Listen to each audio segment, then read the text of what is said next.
The Book of Heaven. Volume 13. I was in my usual state when I suddenly found myself outside my body, in the middle of a crowd of people. Above these people, very high, was the heavenly queen talking to people and crying, to the point that the roses she held on her were soaked in her tears. I did not understand anything she was saying. I only saw that the crowd was excited and that the Heavenly Mother begged them to calm down. She unhooked a rose and, walking towards me in the middle of the crowd, gave it to me. I looked at this rose and saw that it was soaked in the tears of my dear mother. His tears invited me to pray for peace among these people. I then stood with my sweet Jesus and prayed to him that he would bring peace to the people. Pulling me towards him, he spoke to me of his most holy will, telling me, "My daughter, my will has a great creative power. Just as it has given existence to everything, it has the power to destroy. The soul that lives in my will also has the power to give birth to the good and to cause the fall of evil. By virtue of her status, she finds herself in the past where she compensates for what has been lacking in my glory, for the unattested offenses and for the love that has not been given to me. It offers me the most beautiful repairs and gives me love for all. It also radiates on the present and on the times to come. Everywhere and for all, it grants me what creation owes me. In the soul that lives in my will, I hear the echo of my power, my love, and my holiness. In his actions, I hear the echo of my deeds. This soul travels everywhere, in front of me, behind me, and even in me. Wherever my will is found, too, his. Just as my acts multiply, so do his. Only the human will can cause discordance between the Creator and the creature. A simple act of human will creates disorder between heaven and earth and leads to dissimilarity between the Creator and the creature. On the contrary, for the person who lives in my will, everything is harmony, his things and mine are in tune. I am with her on earth, she is with me in heaven. Our interests are one, our lives are one, our wills are one. Notice that creation has in no way been cut off from my will. The heavens are always blue and full of stars. The sun is overflowing with light and heat. All creation is in perfect harmony, one thing supports the other. Creation is always beautiful, fresh and young. Never ages and loses none of its beauty. Every day it seems to become more majestic, offering a sweet enchantment to all creatures. Man would have been so if he had not withdrawn from my will. The souls who live in my will are the new heavens, the new suns, the new land in full bloom. They are varied in beauty and charm. Finding me in my usual state, my ever-kind Jesus appeared in my arms, in an attitude of rest. I hugged him close to my heart, saying to him, "My love, speak to me. Why are you so quiet? Jesus, my beloved daughter, I need rest. After speaking to you so much, I want to see in you the effects of my words. Work, do what I have taught you and I will rest. When you have put my teachings into practice, I will tell you about even higher and more sublime things so that I can find in you a better one. Rest. If I cannot rest in the souls that live in my will, in whom can I hope to rest? Only souls who live in my will can give me rest. Life in my will provides me with a room. The acts performed in my will give me a bed. The repeated acts, of constant repetition, are like lullabies, music, and opium that help me sleep. Nevertheless, while I sleep, I take care of you in such a way that your will is nothing but an outlet for my will. Your thoughts, an outlet for my intelligence. Your words, an outlet for my words. Your heart, an outlet for my heart. Even if you don't hear me talking to you, you're so immersed in me that you can't want, nor think, nor do anything else. That the things I want and achieve myself. Thus, to the extent that you live in my will, you can be sure that everything that happens to you comes from me. I felt very annoyed because I had been told that they wanted to publish everything that my sweet Jesus had revealed to me about his most holy will. My anxiety was so great that I was overwhelmed. My sweet Jesus said to me in my heart, "What does she think? Would it be good if a teacher gave his teachings to a student, but neither his teachings nor the good that might result from them could be spread? That would be absurd and it would displease the master. Moreover, there is nothing that belongs to you, all these writings are mine. You were nothing more than a tablet I wrote on. But, simply because it is you that I have chosen. Would you bury my teachings and, therefore, my glory too? Still, I still felt uncomfortable. My ever-kind Jesus, coming from within me, surrounding my neck with his arm and hugging him, said to me, "My beloved daughter, calm down and make your Jesus happy." I replied, "My love, the sacrifice is too hard. When I think of everything that happened between you and me and who must be revealed, I feel myself dying, my heart breaks with sorrow. If I have written, it is out of obedience and fear of displeasing you. And now see in what labyrinth obedience has placed me. Have mercy on me, my life, and put your holy hand on me. Jesus. My daughter, if I want a sacrifice from you, you must be ready to do it and not refuse me anything. You must realize that when I came to earth, it was to reveal my heavenly teachings, to make known my humanity, my heavenly homeland, and the discipline that creatures must observe in order to reach heaven, in other words, the gospel. However, as far as my will is concerned, I have said very little or nothing. I almost ignored it, insisting instead that what mattered most to me was my Father's will. Concerning the merits of my will, its elevation and greatness, the great benefits that a creature receives when it lives in it, I said almost nothing because being so immature in the things of heaven, the creatures would have understood nothing. I only taught them how to pray, "Thy will be done on earth as in heaven," so that they would be willing to know my will in order to love and realize it and thus receive the benefits it entails. So what I have to accomplish in the present times, the teachings that I must offer to all about my will, I give them to you. To make them known is simply to complete the things I had to deliver while I was in this world, as fulfillment of the purpose of my coming to earth. Do you not wish, therefore, that I realize the purpose for which I came in the world? Therefore, leave everything to me. I will take care of and make sure of everything. Follow me and be at peace. I was immersed in the holy will of the sweet Jesus and I asked myself the question. Between the work of creation and that of redemption, what is the greatest, most varied, and most diverse? My ever-kind Jesus said to me, "My daughter, the work of redemption is greater, more varied, and more diverse than that of creation. In fact, it surpasses her so much that every act of redemption is like an immense sea surrounding creation. The work of creation is nothing more than small rivers surrounded by the vast seas of the redemption. However, whoever lives in my will, whoever lives thy will be done, is immersed in the immense seas of redemption. It spreads and extends to the point of surpassing the work of creation itself. Only life in my divine will can give true honor and glory to the work of creation. Because then, my third fiat, that of life in the divine will, multiplies and spreads everywhere. It is limitless. Creation, on the other hand, knows limits.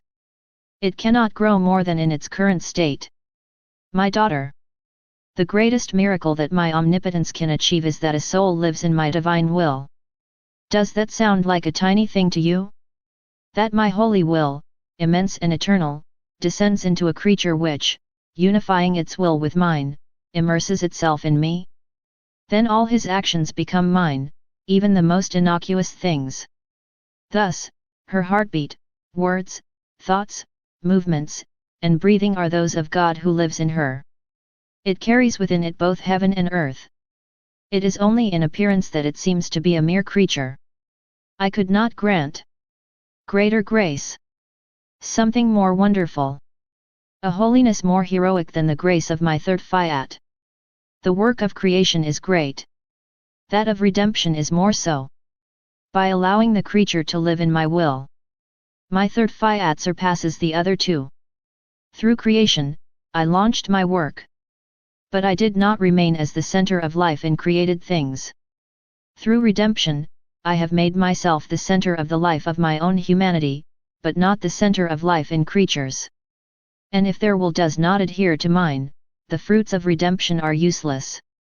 On the contrary, through my third fiat, the creature plunges his life into my will and I become the center of his life. That is why, I repeat to you, my Fiat 13 will be the true glory of creation and the fulfillment of the abundant fruits of the redemption. So understand the reason why I don't want anything else from you. That the fulfillment in you of my third fiat. May my will be your life. May you have no other purpose than my will. Because I want to be the center of your life. Being in my usual state, my ever-kind Jesus continued to speak to me of his holy will. He said to me, "My beloved daughter, you are the product of my will. I don't want you to be the starry sky. I would like to see this work of my creation. But I wouldn't be satisfied because I wouldn't be there myself. I don't want you sun either. Although I would derive pleasure from it and see in it the shadow of my light and warmth. Not finding my life in it, I would ignore it. I also don't want you to be a field full of flowers, plants, and fruits. In spite of the pleasure I would derive from it. For I would only discover the scent of my perfume, the traces of my sweetness, the mastery of my creative morning. In these things, I would find my works but not my life. So, I would leave everything back and I would continue to search to find my life. But where will I find my life? I will find it in the soul that lives in my will. That's why I don't want you to be a starry sky, a sun, or a field full of flowers. I want you to be the center of my will where I will find my life. Where I will stop to live there forever. Then I will be happy. I do not want to rest in the works of my creation, but only in my own life. Be aware that your life must be my third fiat. This fiat brought you to the light. Like a noble queen carrying in your womb the fiat creator. You have to go through your life on the wings of this fiat. Sowing everywhere the seed of my will. In order to create many other centers of my life.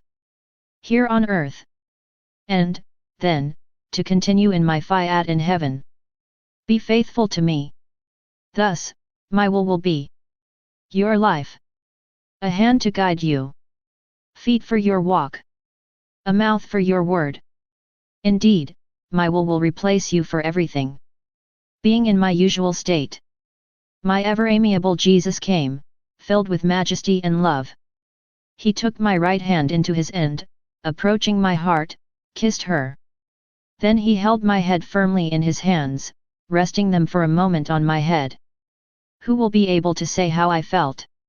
Only he knows what he has infused into me. Then he said to me, "Daughter of my will fills you. To safeguard in you my will, I make myself its guardian. The gift I have placed in you is so great that I don't want to leave it in your own hands. Because you would not have enough vigilance to save it. Not only will I come to your defense, but I will help you to radiate this gift in such a way that the imprint of my will be seen everywhere in you." Later, he added, "He who lives in my will must be like the center of everything. Look at the sun, you can see the center of its light and its circumference. But the light and heat that is irradiated from it reaches and fills the whole earth, giving light and life to all of nature. Thus, souls who live in my will must live as surrounded by my own will, which is the life of all. These souls are more than suns. They are light, warmth, and fruitfulness for all the good things around them. Souls who do not live completely in my will can be compared. Plants that also receive light, heat, fecundity, and life from the sun. But who, living at a lower level, are prone to wilting. Exposed as they are to wind, frost and storms. On the other hand, those who live in my will are like the sun that dominates everything. Triumph over everything. Conquers everything. Although these souls touch everything and give life to everything, they themselves remain intangible, they cannot be touched by anyone. Because, living at a high level, no one can reach them.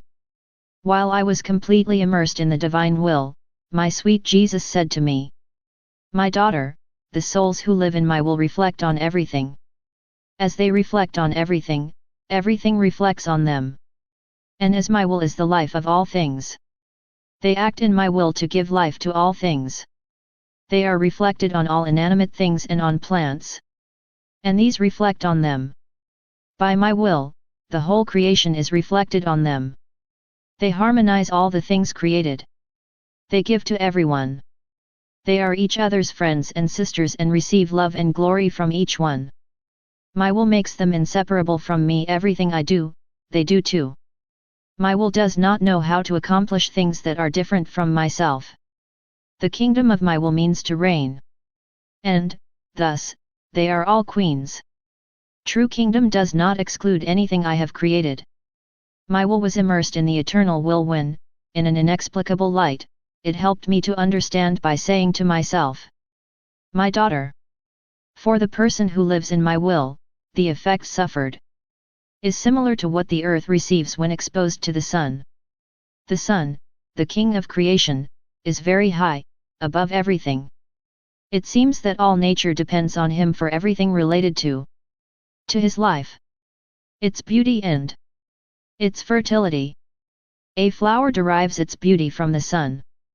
At flowering, it opens to receive light and heat, so that his color and perfume may be revealed and his life may flourish. Plants depend on the sun to reach maturity, sweetness, and fragrance. It all depends on the sun for his life. My will is greater than the sun. When the soul exposes itself to its burning rays, it receives life from them. By continuing to act in my will, it receives my beauty, my gentleness, my fruitfulness, my goodness, and my holiness. Every time she exposes herself to the rays of my will, she receives more of my divine qualities. Oh! What beauty she acquires! So many living colors and what a fragrance! If all this could be seen by the other creatures, it would be their paradise on earth. This is the beauty of these souls, they are my reflections, my authentic images. Being in my usual state, I felt sad and said to myself, "Only your will remains to me. I have nothing else, everything is gone." And my sweet Jesus, showing himself inside me, said to me, "My daughter, it is my will that must bear you." It is symbolized by water. Although water is abundant in oceans, rivers, and wells, the rest of the earth seems waterless. Yet there is nothing on earth that is not saturated with water. There is no structure that is not composed of water as the first element. All food consists first of all of water. Otherwise, they would be so dry that man could not swallow them. The power of water is such that if it escaped from the oceans, the whole world would be terrified and upset. My will is more important than water. It is true that at certain times and under certain circumstances, my will seems hidden in the seas, rivers, and wells. But, in all that exists, it occupies the first place. However, it is hidden like water in the ground. Although it does not show itself, water makes plants grow by giving life to the roots. When my love will begin the age of my will, the new age of maximum good for creatures, the seas and rivers of my will overflow, releasing giant waves that will sweep everything. It will no longer be hidden. Its smashing waves will be seen by all and will affect all people. Those who try to resist the current will take the risk of losing their lives. When you live with my will alone, you are like water, which occupies the first place in all good things. When my will flows from its shores, your will, lost in mine, will have supremacy over all things, in heaven and on earth. What more do you want? My sweet Jesus continued to speak to me of his holy will, telling me, "My daughter, the sun is the king of the universe. Its light symbolizes my majesty and its warmth my love and justice. When the sun finds unproductive soil, it makes it sterile by drying it out of its burning rays. Water can be called the queen of the earth. It symbolizes my will. There is no place she does not enter and no creature can exist without her. Maybe it is possible to live without the sun, but no one can live without water. Water enters everything, even into the veins and other internal parts of the human body. In the bowels of the earth, it follows its uninterrupted course in silence. It can be said that water is not only the queen of the earth, but also its soul. Without water, the earth would be like a dead body. This is my will. She is not only the queen, but, even more, the soul of all created things. She is life.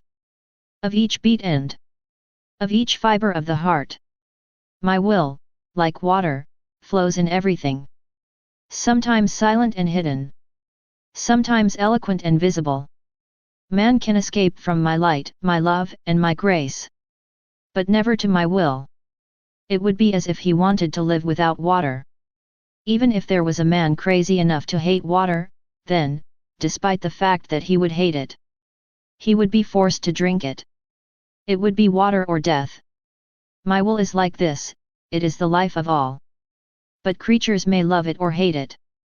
However, in spite of themselves, they are forced to let it flow into them like the blood in their veins. Trying to escape my will would be a kind of suicide of the soul. However, my will would not abandon creatures as long as they have failed to win them with its benefits. It would follow them to the court of justice. If man only knew what it means to do or not to do my will, he would tremble with fear at the mere thought of withdrawing from it, even for a moment. Being in my usual state, I suddenly found myself outside my body, in the middle of a vast sea. I saw a machine there. His engine was running and water was gushing from it in all directions. His jets of water, going to heaven, sprinkled all the saints and all the angels. They even went to the throne of the Lord. They flowed profusely at his feet and descended to the sea. I was amazed at all this and I thought to myself, what is this machine? Then a light coming from the sea said to me, the sea is my will. The machine is the soul that lives in it. The driving force is the human will working in mine. When the soul acts in my will, the engine starts the machine. My will, which is the life of the blessed, is also that of the soul that lives in my will. It is not surprising, therefore, that the water of my will, propelled by the machine, reaches heaven and, radiating glory and light, waters everything in its path. To the throne, to return to the sea, for the good of all. My will is everywhere. The acts performed in my will trickle down everywhere, on earth and in heaven. They trickle down into the past because my will has always existed, to the present because my will is still active. Towards the future because my will exist forever. How beautiful are the acts performed in my will! Since my will always involves new joys, these acts are new joys for the blessed. They complement the deeds of the saints that could not be performed in my will. They are new graces for all creatures. Afterwards, I felt anxious because, during this teaching, I had not seen my sweet Jesus. Advancing into me, Jesus hugged me, saying, my daughter, why are you so tormented? Am I not the sea? I felt very depressed and my kind Jesus, coming forward to me, said to me, take courage, my daughter. I don't want you to be worried. Because whoever lives in my will is joined in all his being by the joy of heaven, by the happiness of the blessed, by the peace of the saints. My will is the substance of all joy, the source of all happiness. He who lives in my will, even when he is in pain, feels both full sorrow and joy, tears and happiness, bitterness and sweetness. Happiness is inseparable from my will. You must realize that to the extent that you act in my will, you give birth to as many sons of my will as you have. Thoughts that come to you, of words you say, of works and acts of love that you do. These threads multiply endlessly in my will. They cross heaven and earth, bringing to heaven new joys, a new glory and a new happiness and, to the earth, new graces. Crossing all hearts, these threads bring them my views, my moans as well as the supplications of their mother, that is, the soul from which they come, who wants their salvation and wishes that their life be maintained. Being the work of my will, these sons resemble their mother. which must maintain its own habits, so that his sons may truly be recognized as my own sons. If they are found sad, they will be rejected from heaven. They will be told that in our home there is no room for sadness. They will not be able to convince the other creatures who, seeing them sad, will wonder if they are true sons of my will. For he who is sad does not have grace to penetrate into others, to conquer them, to dominate them. A sad person is incapable of heroism and self-forgetfulness. These sons often end up with an abortion and die at birth, without really entering into the divine will. I persisted in my state of deprivation and in my inexpressible sorrows when my sweet Jesus came. Encircling me with his arms, he said to me, "Daughter of my will, I love so much the person who lives in my will, that I take care of it personally and defend it with my own arms. I jealously make sure that not a single one of his actions is lost. Because, in everyone, my own life is involved.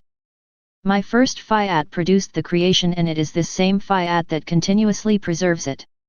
If this Fiat were to withdraw, creation would be reduced to nothing. If creation is kept whole, without being changed, it's only because she didn't leave my Fiat. I didn't issue a new Fiat creator. Otherwise, other new heavens, sun, and stars would be born, each different from the others. In the soul that lives in my will, however, there is not a single Fiat but repeated Fiats. I repeat my Fiat to the extent that the soul acts in my will. Thus, new heavens, sun and stars are born. As the soul has an intelligence, these heavens are new heavens. Of love, of glory, light, worship and knowledge. They create such a multifaceted beauty that I myself am delighted. Saints, angels and all heaven cannot take their eyes off it. Because, while they look at the variety of heavens that this soul contains, other new heavens are born, each more beautiful than the others. They see the celestial kingdom reproduced in the soul that lives in my will. New things appear endlessly. How could I do not monitor this soul and show me excessively jealous of him, if his actions are worth more than creation itself? The heavens and the sun are without intelligence, so much so that they have no value in themselves. For the person who lives in my will, as she has an intelligence, his will operates in mine. The power of my Fiat serves as a raw material to give birth to new skies. To the extent that the soul acts in my will, she has the pleasure of making new creations.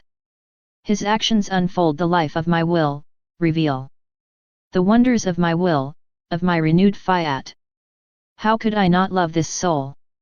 I was fully absorbed in the divine will when my Jesus said to me, "Daughter of my will, the more you immerse yourself in my will, the more yours becomes firmer in me. The actions done in my will flood everything, in the same way that sunlight floods the earth. However, with the repetition of the acts done in my will, the strength of the sun increases and the soul acquires more light and warmth. As the soul repeats its deeds in my will and remains attached to them, it causes divine trickles to flow down the earth, slowing down the course of justice." I said to him, "There are so many calamities on earth that it is to lose one's breath." Jesus continued, "Ah, my daughter, this is nothing at all. If it were not for these trickles, if there were not this union of the human will with the divine will, everything would suggest that this land is not mine. I would open the abyss everywhere so that it would be swallowed up. How unpleasant this land is to me." Then he added with bitterness to touch the most hardened hearts, "Every time that I speak to you of my will and that you acquire new knowledge, your shares are more valuable and the wealth you acquire is greater. It is like a man who would have in his possession a precious stone thinking that it is only worth a penny. He meets, by chance, an expert who tells him that his stone is worth $1,000. This man now has only 1 penny, but $1,000. Later, he shows his stone to a more experienced jeweler who assures him that his stone is worth at least $20,000. So our man now owns $20,000. To the extent that he knows that his stone has value, to the same extent he esteems and cares for it, aware that it constitutes all his fortune. Previously, he treated his stone in the thought that it was worthless. His stone was no less valuable for this. The difference is that man now has a better knowledge of his worth. So it is for my will and for virtues in general. To the extent that the soul understands these things and acquires the corresponding knowledge, its shares acquire new values and wealth. Oh! If you only knew what a sea of graces I offer you when I speak to you of the effects of my will, you would die of joy.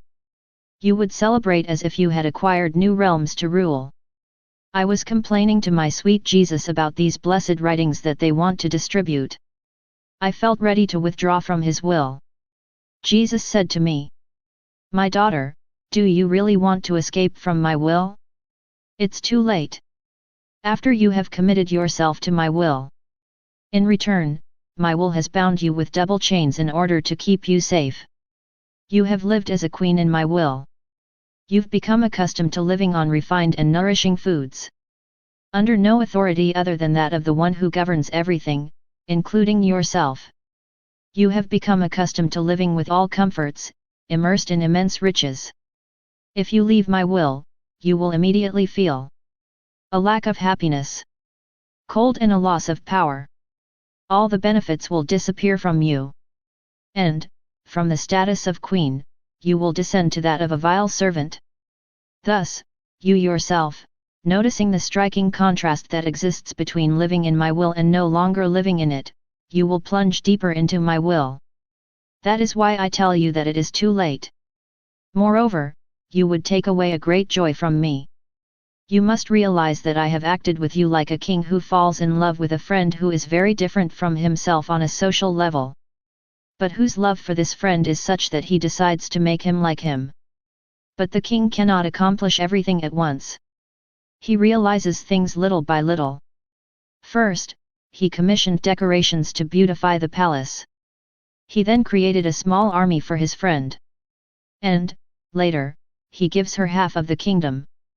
Thus, he can say, "What I possess, you possess. I am king, you are king." But every time the king gives him a new gift, he ensures his loyalty. Giving him a gift is the opportunity. A new happiness. Of greater glory. Of his honor and celebrations. If the king had wanted to offer his friend everything at once, he would have embarrassed him. Because the latter would not have undergone prior training to govern. But, through his faithfulness, the friend gradually learned and everything became easy for him. This is how I acted with you. I have chosen you in a special way to live in the heights of my will.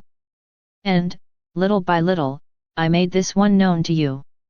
While you were learning, I have increased your abilities and I have prepared you for even greater knowledge.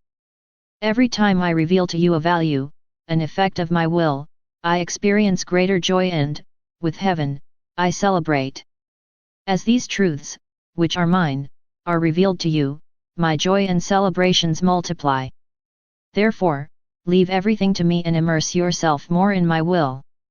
Being completely immersed in the holy will of my sweet Jesus, I say to him, "My love, I am entering into your holy will and je trouve toutes les pensées de ton esprit de même que celles de toutes les creatures.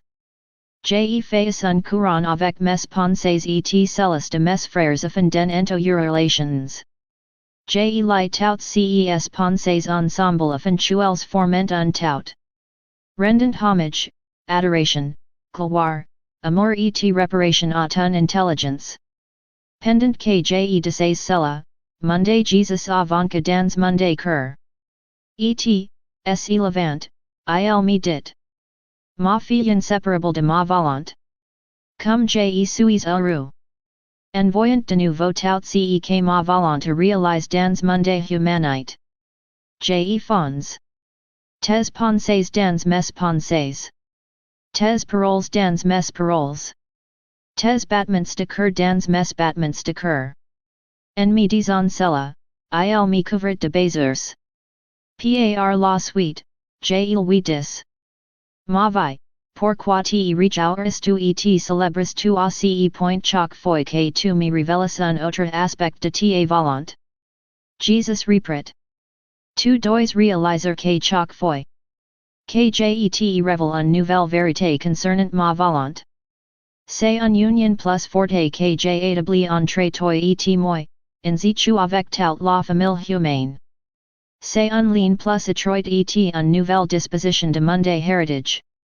En révélant ces vérités, j'ai rédige un acte de donation. À la vue de mes fils qui deviennent plus riches en tout monde héritage, j'ai sens un nouveau bonheur et une nouvelle joie. Il m'arrive si tu il advient au père possédant plusieurs fermes que ses enfants ne connaissent pas, si bien tu ils ne savent pas que leur père est riche. Ses enfants ayant en la majorité, les pères leur apprend, jour après jour, tu il possède telle ou telle ferme. En entendant cela, les enfants se réjouissent et s'attachent à leur père par un lien d'amour. The father, seeing the joy of his children, prepares for them a greater surprise. By telling them, this province belongs to me and, then, this kingdom as well. His children are delighted. They rejoice and feel fortunate to have such a father. Not only the father informs his children about his property, but he makes them his heirs. So it is with me. So far, I have spoken to you. Works of my humanity, its virtues and of his sufferings. Now I want to move on. I want you to know what my divine will has achieved in my humanity, its effects, its value, in order to arouse heirs in the new generations. Be attentive, therefore, when you listen to me. Do not forget anything about the effects and value of my will. Faithfully reports its benefits. Be the first link of my will with other creatures. I was in my usual state. My ever-kind Jesus came to me and said to me, my daughter, every time a soul acts in my will, she grows in wisdom, goodness, power, and beauty. It is written about me in the Gospel that I believed in wisdom before God and before men. As God, I could neither grow nor decrease. My growth was that of my humanity which, as she grew older, multiplied her actions in the supreme will. Each additional act resulted in a new increase in the wisdom of my eternal Father in my humanity. My growth was so real that it was observed even by creatures. Each of my acts was immersed in the immense sea of the divine will. As I worked, I was nourished by the heavenly nourishment of this will. It would be too long to tell you about the seas of wisdom, goodness, beauty, which my humanity has thus watered. This is what happens to the soul living in my will. My daughter, holiness in my will grows in every moment. Nothing can prevent it from progressing. Nothing can prevent the soul from immersing itself in the infinite sea of my will. Even the most ordinary things, such as sleep, food, and work, can enter into my will and take their place of honor as agents of my will. For the soul that desires it, all things, from the greatest to the smallest, can be an opportunity to act in my will. This is not always the case with virtues.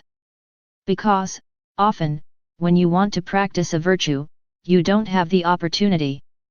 If you want to practice obedience, you need someone to give you orders. However, sometimes days and weeks go by without someone giving you the opportunity to check your ability to obey. No matter how willing you are to obey, obedience cannot be practiced in this case.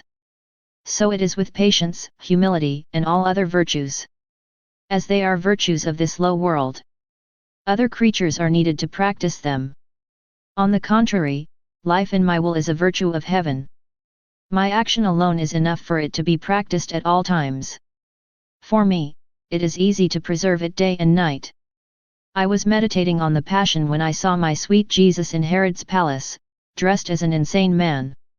He said to me, my daughter, it wasn't just there that I was dressed as an insane man and made a mockery. The creatures continue to make me suffer in this way. Indeed, all kinds of people persist in making fun of me. If a person goes to confession and that she has no intention of no longer offending me, she pays for my head. If a priest hears confessions, preaches and administers the sacraments, but his life does not match to the words he says, nor to the dignity of the sacraments he administers, he accumulates mockery against me. While I renew life through the sacraments, I am ridiculed and flouted. With their desecration, they make me clothes to dress like an insane person. If superiors ask sacrifices to their subordinates or the practice of virtues, prayers, generosity, and that, on the contrary, they live a life of comfort, vice, and selfishness, here again, I am mocked. If civil and ecclesiastical leaders insist on the observance of the law, while they themselves transgress it, they mock me. How many jokes we allow ourselves against me! There are so many that I am tired of it. Especially when, under the guise of good, the poison of evil is distilled. We pay my head as if I were a fun or a hobby. But my justice, sooner or later, will ridicule and severely punish those who thus mock me. You must pray and make reparation for their mockery which causes me so much sorrow. Those mockery that prevents me from being recognized for who I am. Later, showing himself back to me when I was completely absorbed in the divine will, he said to me, "Dearest daughter of my will, I anxiously await you to merge into my will. Just like me, I thought in my will. So I have molded your thoughts into my will. Also, I have molded your deeds into my will, following my habit of acting. The things I have done, I have not done for myself, since I did not need them, but for you and others. So I am waiting for you in my will, so that you may come to occupy the places that my humanity has prepared for you. Follow my own examples. I am happy and I receive great glory when I see you accomplish the same things I have achieved in my humanity." Finding me in my usual state, my ever-kind Jesus came to me and said, "My daughter, in what lamentable state the creatures have put me. I am like a very rich father who loves his children deeply, while he wants his children to get dressed. The latter, extremely ungrateful, refuse any clothing and want to remain naked. The father gives them food, but they want to continue fasting. If they eat only unsuitable and vile food. The father offers them wealth and wants to keep them close to him, giving them his own house. But his children do not want to accept anything. They are content to wander, homeless and devoid of everything. Poor father, how much pain and tears he sheds. He would be happier if he had nothing to give, rather than having so much wealth and not knowing what to do with it while he sees his children perish. It is for him a greater sorrow than any other. I am like this father, I want to give, but there is no one to receive. Thus, the creatures make me shed bitter tears and cause me continual pain. Do you know who is drying my tears and turning my sorrow into joy? This is the one who always wants to stay with me, who receives my riches with love and filial trust, who eats at my table and dresses in my own clothes. To this one I give without measure. He is my confidant and I let him rest on my chest. My daughter, if parties are not formed, real revolutions cannot occur, especially against the Church. But several members of this party, which calls itself Catholic, are real wolves disguised as lambs. They will cause great harm to my Church. Many believe that religion will be defended by this party. Rather, it will be the complete opposite. The enemies will take advantage of this to further invectivate religion. Later, as I plunged back into meditation, I was at the time when my beloved Jesus had come out of prison and brought back before Caiaphas. I was trying to accompany him in this mystery. Jesus said to me, "My daughter, when I was introduced to Caiaphas, it was full daylight. My love for creatures was so great that, on this last day of my life, I appeared before the high priest, completely disfigured and injured to receive the death sentence. What a pain this conviction caused me! I converted these sufferings into an eternal full day from which I flooded every creature. so that she may find in it the light necessary for her salvation. I made my death sentence available to everyone so that they could find life there. Thus, all my sorrows and all the good I have done turned into full daylight for the salvation of my creatures. And I add that it is not only the good that I have done myself that gives birth to the day, but also that which the creatures accomplish. All this to counter evil, which is blackening. When one person is holding a lamp and 10 or 20 people are nearby, even if the lamp belongs to only one person, all the others are illuminated. They can read and work using the light released by the lamp. In doing so, they do not harm the person who owns the lamp. This is how the property operates. It is not only day for a person, but for many others, who can say how much. The good is always communicative. Creatures show me their love by producing, through their good works, many hotbeds of light for their brothers. I was in my usual state when my ever-amiable Jesus appeared to me, very close, with a fiery heart. Every beat of his heart emitted light, surrounding me completely and extending over all creation. I was surprised. Jesus said to me, "My daughter, I am the eternal light. All that comes out of me is light.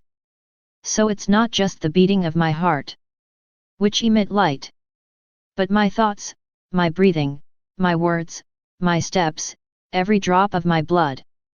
All receive the light from me. Spreading among creatures, this light is life for each. She wants to blend in with the small hotbeds of light of the emitted creatures from my own light. Sin, on the other hand, converts the actions of creatures into darkness. My daughter, I love the creature so much that the conception of my breath and gives birth to it on my lap, in order to rest it on my chest and keep it safe.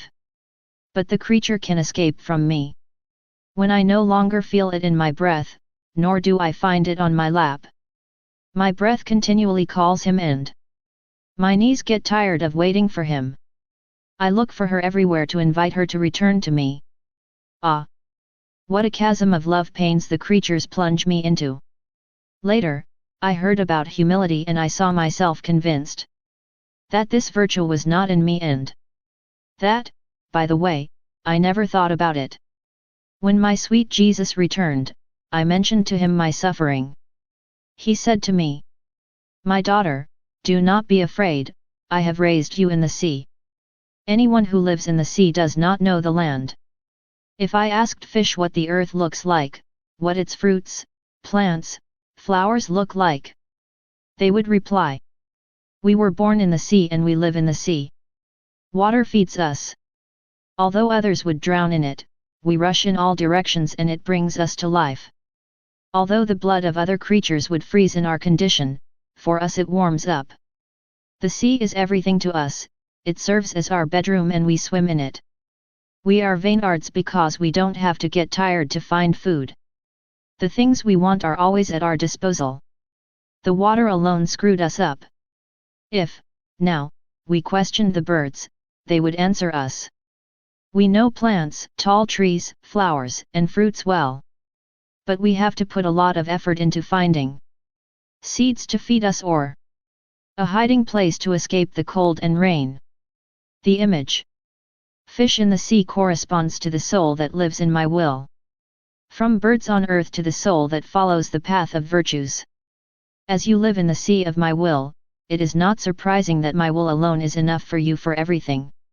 If water gave different benefits to fish such as food, heat, a bed, a room, and everything else, then, to a greater extent and in a more admirable way, my will does the same for you. Indeed, in my will, the virtues can be more heroic and divine. The soul remains immersed in my will. She feeds on it and walks within herself, knowing only herself. My will alone is enough for everything. It can be said that, among all creatures, the soul that lives in my will is the only one who has this chance. Not to have to beg for bread.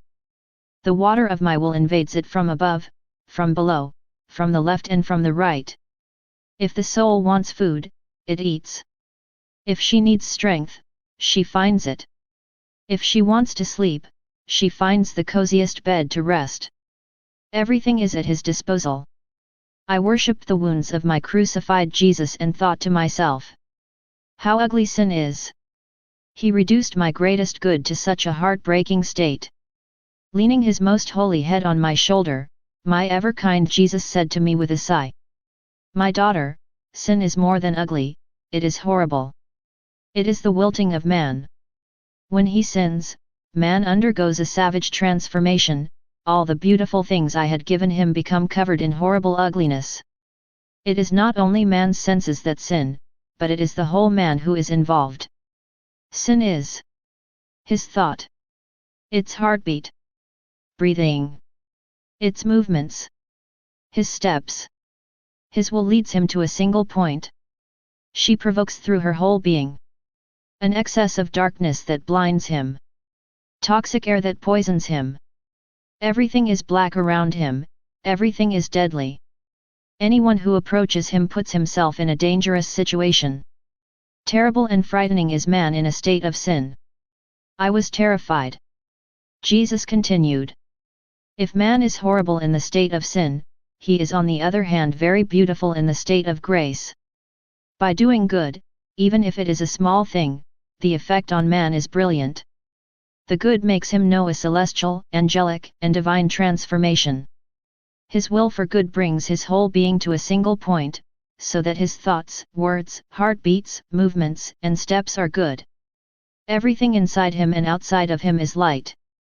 Its air is fragrant and invigorating. Those who approach him get to safety. The soul in a state of grace that does good is so beautiful, so graceful, so attractive, so kind, that I myself am in love with it. Every good thing she does gives her an additional shade of beauty, a greater resemblance to his Creator who makes him one of his sons. It is a divine power that this soul puts into circulation. All the good things she does are so many intercessions between earth and heaven. They constitute the postal service and the electrical wires that maintain communication with God. I was thinking of Jesus' Last Supper with his disciples. In my heart, my kind Jesus said to me, my daughter, when I ate with my disciples at the Last Supper, I was surrounded by, not only from them, but of the whole human family, one after the other. I had them close to me. I knew them all and I called each one by name. I also called you. I gave you the place of honor between me and John. I have made you a little confidant of my will. By sharing the lamb, I gave it to my apostles and also to all. This lamb, roasted and cut into pieces, symbolized me. It represented my life and showed how I had to lower myself out of love for all. I wanted to offer it to everyone as an exquisite food representing my passion. Do you know? Why my love has done so much, spoken so much and suffered so much. Changing into food for men? Why did I call them all and give them the lamb? Because I also desired food from them. I desired that everything they would do could be food for me. I wanted to feed on their love, their words, their work, everything. I say to Jesus, my love, how can our works become a food for you? He replied, man lives not only by bread, but by what my will provides him. If bread nourishes man, it is because I desire it. However, the creature puts its will into action to accomplish its actions. If she wants to present her work as food for me, she gives me a food. If it is love that she wants to offer me, she gives me love. If it is reparation, she makes reparation to me. If, in her will, she wants to offend me, she makes a weapon of her actions to hurt me and even kill me. Man's will is what most closely resembles his Creator in him. I put a part of my immensity and of my power in the human will. Giving him the place of honor, I made some the queen of man and the custodian of all its shares. Just as creatures have chests where, for the sake of order and security, they place what belongs to them. The soul possesses its will, preserving and monitoring everything it thinks, says, and does. She doesn't even lose a single thought. What can't be done with eyes or mouth, or by works, can be accomplished by will. In an instant, the will may want 1,000 good things or so many bad ones. Willpower makes thoughts fly to heaven, to the most remote locations, or even towards the abyss. The soul can be prevented from acting, seeing or speaking. But she can accomplish everything by her will. How will can be deployed? How many good deeds and wickedness it can contain? Above all, I want the will of man. Because if I have it, I have everything. His resistance is then defeated. I was depressed at the thought that I was forced to say and write even the smallest things Jesus told me. Coming to me, he said to me, "My daughter, every time I talk to you, I want to open a little fountain in your heart. For all, my words want to be fountains springing forth in eternal life. But, in order for these fountains to form in your heart, you must do your part, that is, chew my words well. To swallow them and open the fountain in you. Constantly thinking of the words I say to you, you chew them. Repeating them to those who have authority over you and being assured that these words are of me. You devour them and open the fountain in you. When necessary, thou shalt drink by great lamps at the fountain of my truth. By writing the words I give you, you open channels that will serve all those who want to refresh themselves so as not to die of thirst.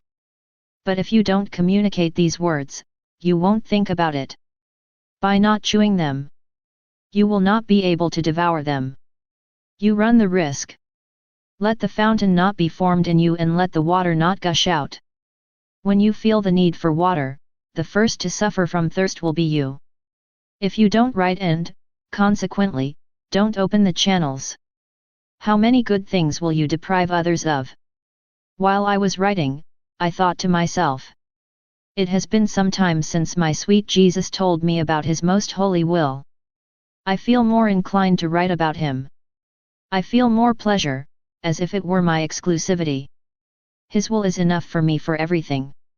Coming to me, my always tender-hearted Jesus said to me, "My daughter, don't be surprised. If you are more inclined to write about my will and that you find more pleasure there. Because hear, speak, or write about my will is the most sublime thing that can exist on earth and in heaven. This is what, at the same time, glorifies me the most. Understands all good things and all holiness. The other truths also have their own good sides. We drink there sip by sip. It is accessed gradually. They adapt to the human way. In my will, however, the soul adapts to the divine way. It is no longer by lamps that one drinks, but by seas. One gravitates, not by step, but with wings that reach heaven in the blink of an eye. Oh! My will, my will! Only to hear you talk about it brings me so much joy and sweetness. When I feel my will inhabit one of my creatures, which is another of my immensities, I feel such pleasure that it makes me forget the wickedness of other creatures. You must realize to yourself what great things I have revealed to you concerning my will, even if you do not yet have them totally well chewed and digested to the point of forming all the blood of your soul. When you have understood all the substance, I will come back and I will reveal to you even more sublime things about him. While I will wait until you have digested everything well, I will keep you busy with other truths related to it. If some creatures do not want to take advantage of the sea and the sun of my will to come to me, they can drink from small fountains and canals. Take advantage of other things that belong to me. Finding me in my usual state, my ever-kind Jesus made me see all the creatures emerging within his most holy humanity. With tenderness, he said to me, "My daughter, look at the great prodigy of the Incarnation. When I was conceived and my humanity was formed, I have revived in me all creatures, in such a way that my humanity perceived all their actions. My mind embraced all the thoughts of creatures, good and bad. The good ones, I have confirmed them in the good. surrounded by my grace and invested with my light, that, being renewed in the holiness of my spirit, they are products worthy of my intelligence. The bad ones, I have repaired them by penance. I have multiplied my thoughts to infinity in order to give glory to my Father. For every thought of creatures, in my eyes and words, in my hands and feet, and also in my heart, I embraced the looks, the words, the works, the steps, and the hearts of all creatures. Everything has been plunged into the holiness of my humanity, everything has been repaired. I suffered a particular penalty for each offense. Having revived all the creatures in me, I offered them my whole life. And do you know when I revived them? On the cross, in bed. Of my cruel sufferings and of my atrocious agony. In the last breath of my life, I gave birth to them. When I breathed my last breath, they are denied a new life, each marked with the seal of my humanity. Not content with having revived them, I gave to each of them all that I had accomplished, to defend them and keep them safe. Do you see what holiness is in man? The holiness of my humanity could never have given birth to children unworthy and different from me. I love them so much because they are my offspring. But humans are so ungrateful that they do not recognize the one who gave birth to them with so much love and sorrow. After these words, he seemed all inflamed. Jesus was burned and consumed in these flames. He was no longer visible, you could only see fire. Then he appeared again, to be consumed another time. He added, "My daughter, I'm burning. Love consumes me. So strong is my love. The flames that burn me are so fiery that I die of love for every creature. It was not only as a result of my suffering that I died. My deaths out of love are continual. Yet there is no one who offers me his love to relieve me. I spent a day in distraction and worry. Because of various things I felt, which there is no need to specify here. Despite my best efforts, I couldn't free myself. During the whole day, I did not see my sweet Jesus, the life of my soul. It was as if worry put a veil between the two of us, preventing me from seeing him. Finally, late at night, my tired mind calmed down. As if he had waited for me, my kind Jesus appeared to me and, pained, said to me, "My daughter, today, by your concern, you have prevented the sun of my person from rising within you. Your worries create a cloud between you and me and prevent the rays from descending into you. If the rays don't go down, how can you see the sun? If you knew what it means to prevent my sun from rising and what a great evil it is for you and the whole world, you would be very careful to avoid being worried again. It is always dark for worried souls, the sun never rises. On the contrary, in peaceful souls, it is always the day. My sun can rise at any time because the soul is always ready to receive the benefits of my coming. Worry is nothing but a lack of surrender in my hands. I want you so abandoned in my arms that nothing can disturb you, I will take care of everything. Be fearless, your Jesus can do nothing less than take care of yourself and protect yourself from everything. You cost me a lot. I have invested heavily in you. I am the only one who has rights over you. And if the rights are mine, I have the responsibility of you. Therefore, be at peace and do not fear." I meditated on the passion of my sweet Jesus.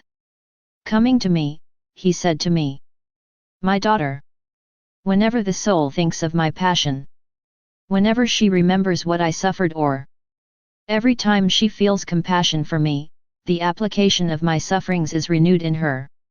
My blood arises to flood it. My wounds heal her if she is injured or beautify her if she is healthy. All my merits enrich it. The effect that my passion produces is surprising. It is as if the soul deposits in the bank all that it has accomplished and suffered to receive the double in return. Thus, all that I have realized and suffered continually reflects on men, as the sun constantly offers its light and warmth to the earth. My way of acting is not prone to exhaustion. All that is needed is for the soul to desire it.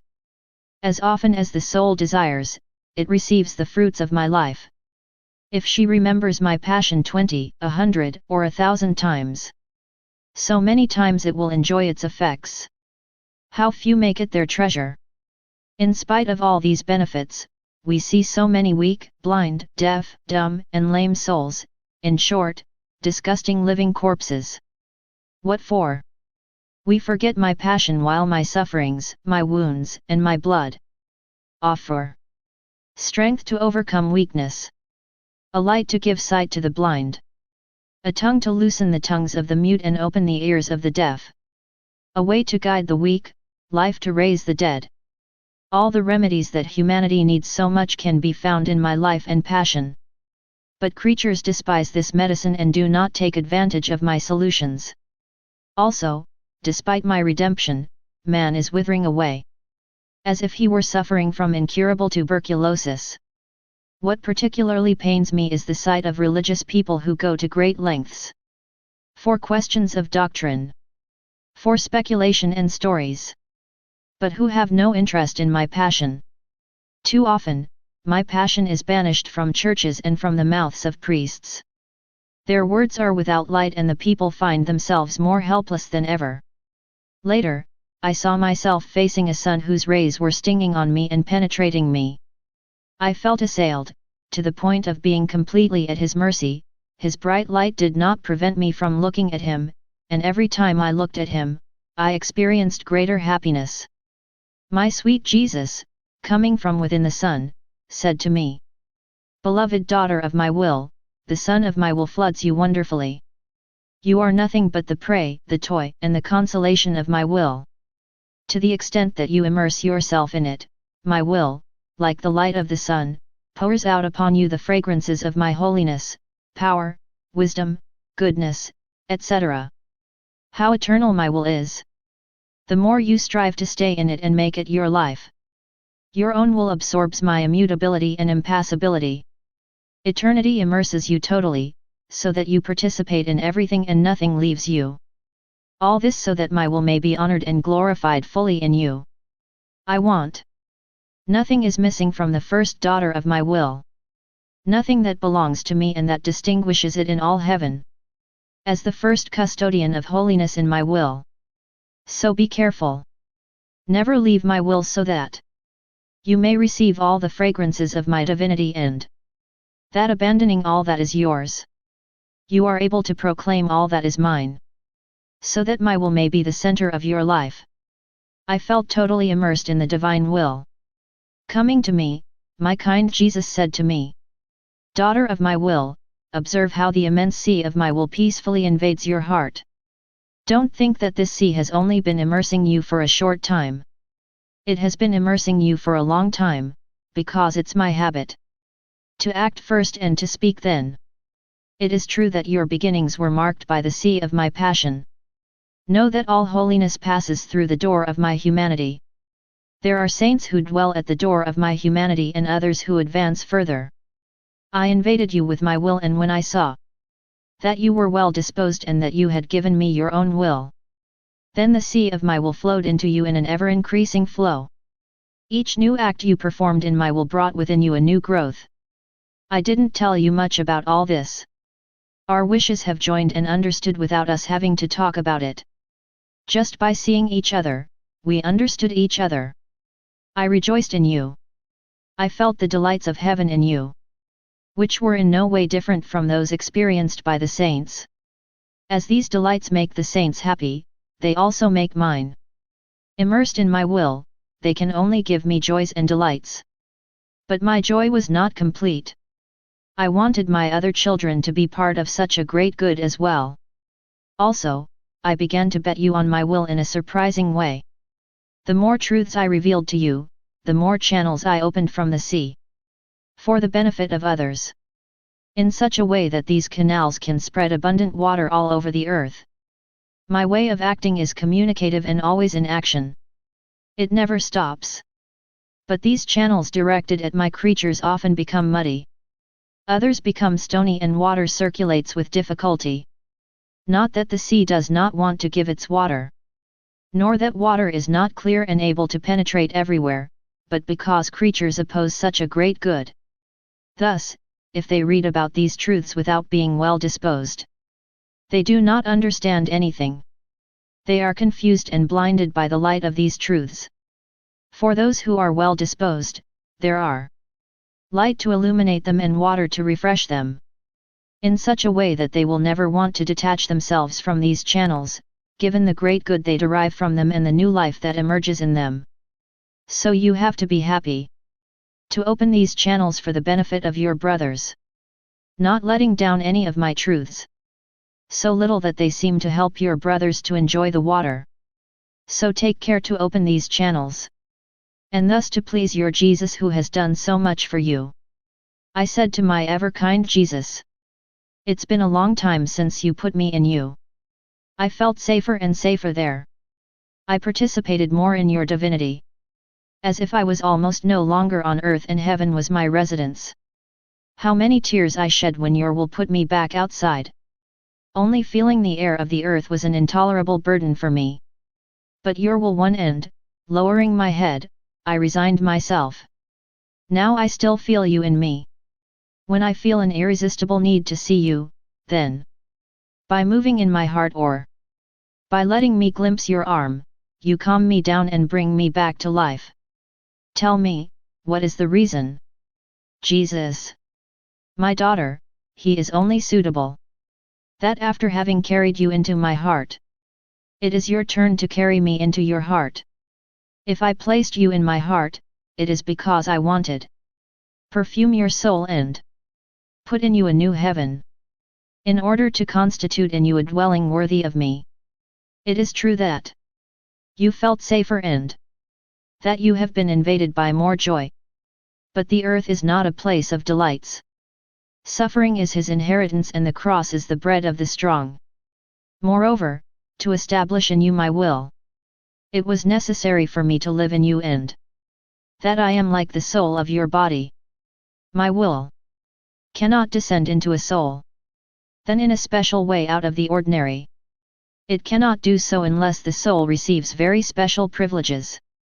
Thus, I, the Eternal Word, I could not have descended into my beloved mother without her special privileges. That is, if the divine breath had not penetrated it as a new creation, and had not made her wonderful, superior to all and to all created things. This is what happened in you. First, my humanity wanted to prepare you by making you its permanent residence. Then, as if I were the soul of your body, I gave you my will. You must realize that my will must be like the soul of your body. In fact, this happens even between us, the three divine persons. Our love is great, infinite, and eternal, but if we did not have a will animating this love, it would be inert and without works. Our wisdom accomplishes the incredible. Our power can crush everything in one instant and redo everything in the next moment. But if we did not have a will to manifest our wisdom as, for example, it was manifested in creation where we ordered and harmonized everything and, with our power, prevented it from changing in the slightest, then neither our wisdom nor our power would have achieved anything. This is the case for all our other attributes. Thus, I desire that my will be the soul of the human being. A body without a soul is lifeless. Although he has all the senses, he does not see, does not speak, does not hear and does not act. This is an unnecessary, even unbearable, thing. But if he is animated, what can he not accomplish? There are many who make themselves useless and unbearable because they are not animated by my will. They are like electrical plants that do not give light, or cars without engines, eaten away by rust and dust, unable to move. Ah! How pitiful they are! If a creature is not animated by my will, a life of holiness is missing. I want to be in you as the soul of your body. Ma Volonté will bring surprising new creations.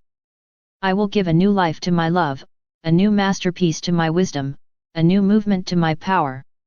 Therefore, be attentive and leave me everything so that my great project is realized in you, that is to say that you are really animated by my will.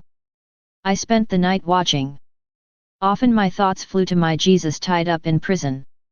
I wanted to kiss his knees that were shaking because of the cruel position in which his enemies had tied him.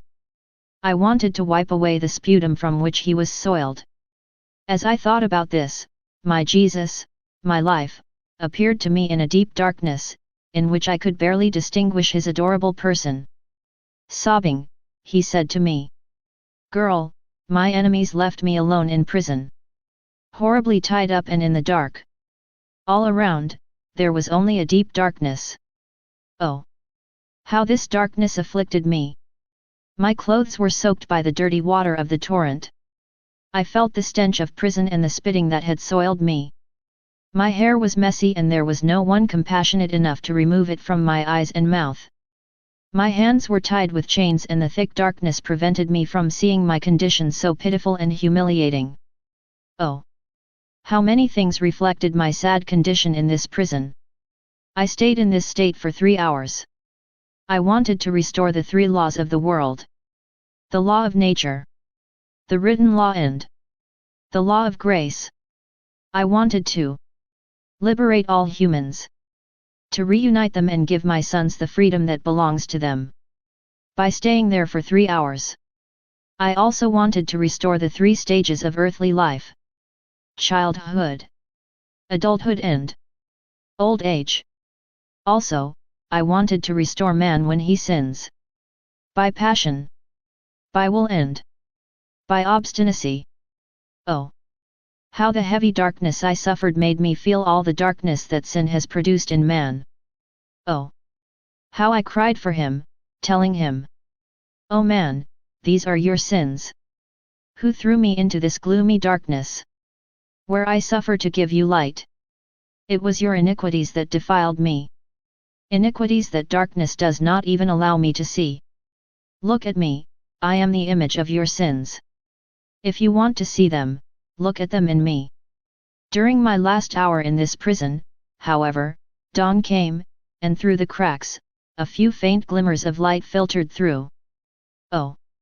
How relieved my heart was to see my pitiful condition. This light symbolizes what happens when man tires of the night of sin and, like dawn, grace envelopes him, sending him glows of light to bring him back. So my heart had a sigh of relief. In this dawn, I have seen you, my beloved prisoner. You whom my love has attached in your condition as a recluse. And who would not have left me alone in the darkness of this prison? Waiting for dawn at my feet and following my groans, you would have wept with me over the night of man. This comforted me and offered my imprisonment to give you the grace to follow me. Prison and darkness also have another meaning. My long imprisonments in tabernacles. And the loneliness in which I am left. Often without anyone talking to me or sending me a look of love. And sometimes, in the sacred host, I feel contact with unworthy languages. The stench of poisoned and corrupted hands and the absence of pure hands that touch me and perfume me with their love. How often human ingratitude leaves me in the dark, without even the meager light of a lamp. Thus, my imprisonment continues and will continue for a long time to come. We are both prisoners. You, prisoner in your bed, alone for the sake of my love. Myself, prisoner for you, to bind all creatures with my love. Using the chains that held me captive. We will keep each other company and you will help me to have the chains that will serve to bind all hearts to my love. Later, I said to myself, how little we know about Jesus, when he did so much. Why has so little been said about all that Jesus has accomplished and suffered? Jesus, returning again, added, my daughter, all are chicks with me, even the good ones. How stingy they are to me. How many restrictions on me. How many things I tell them and they understand about me, but they don't reveal. And how many times, yourself, are you not fussy with me? How many times? Either you don't write down what I tell you or you don't reveal it. It is an act of avarice in relation to me. Because every new knowledge we have of me is one more glory and one more love that I receive from creatures. Be more generous to me and I will be more generous to you. I felt in complete union with my sweet Jesus.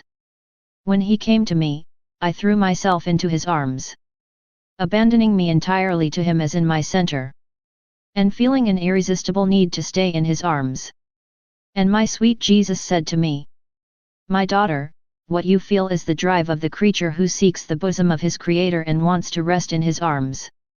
It's your duty to come into my arms, I your Creator, and to rest in my womb, where you come from. You must realize that from me emanate several threads of communication and union, connecting you to me, your Creator, and making you almost inseparable from me. Provided, however, that you do not withdraw from my will. Such a separation would mean cut the communication wires, break the union. The life of the Creator, more than electricity, flows into the creature. My life has been deposited in the creature. In creating it, I connected my wisdom to its intelligence, in such a way that his intelligence is a reflection of mine. If man accomplishes so much with his science, that he derives incredible things from it, it is because my own intelligence is reflected in his.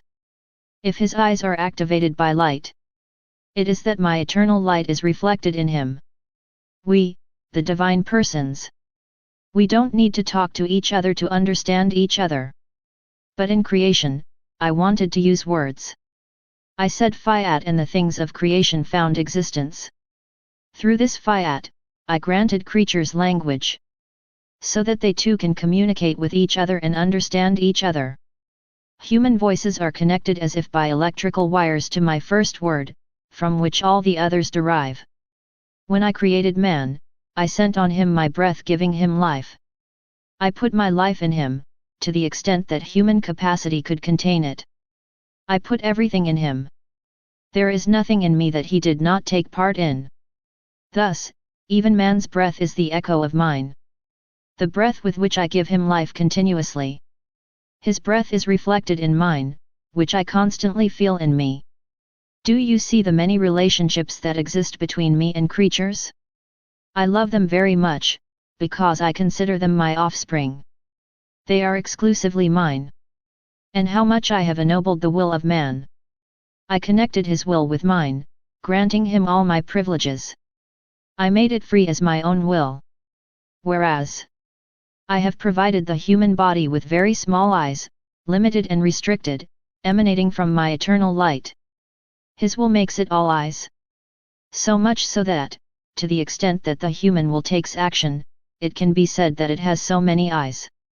She looks to the right and left, forward and backward. If man is not animated by his will, he does not accomplish anything good. In creating humanity, I said, "You will be my sister on earth. From heaven, my will animate yours. You will be in a continual reverberation. What I will do, you will also do. I, by nature. You, by the grace of my continual reverberations. I will follow you like a shadow and I will never leave you."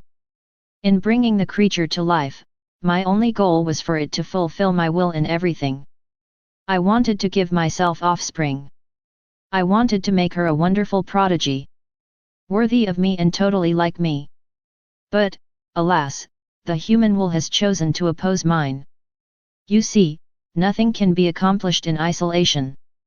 You have eyes, but if you don't have external light to illuminate you, you can't see anything. You have hands, but if you don't have what it takes to work, you can't do anything. And so on. I want holiness. In the creature, between it and me, between us. I, on the one hand, and the creature, on the other. Me, communicating my life and holiness as a faithful companion and the creature receiving these benefits as faithful and inseparable companions. Thus, the creature will be the eyes that see. And I will be the sun that gives it light. She will be the mouth and I the word. She will be the hands and I the one who provides her with the works to be done. She will be the feet and I the steps. She will be the heart and I the beats. But do you know who forms this holiness?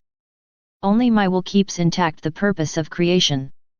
Holiness in my will is what maintains the perfect balance between the creature and the Creator. Thus, there are real images of myself. I was in my usual state.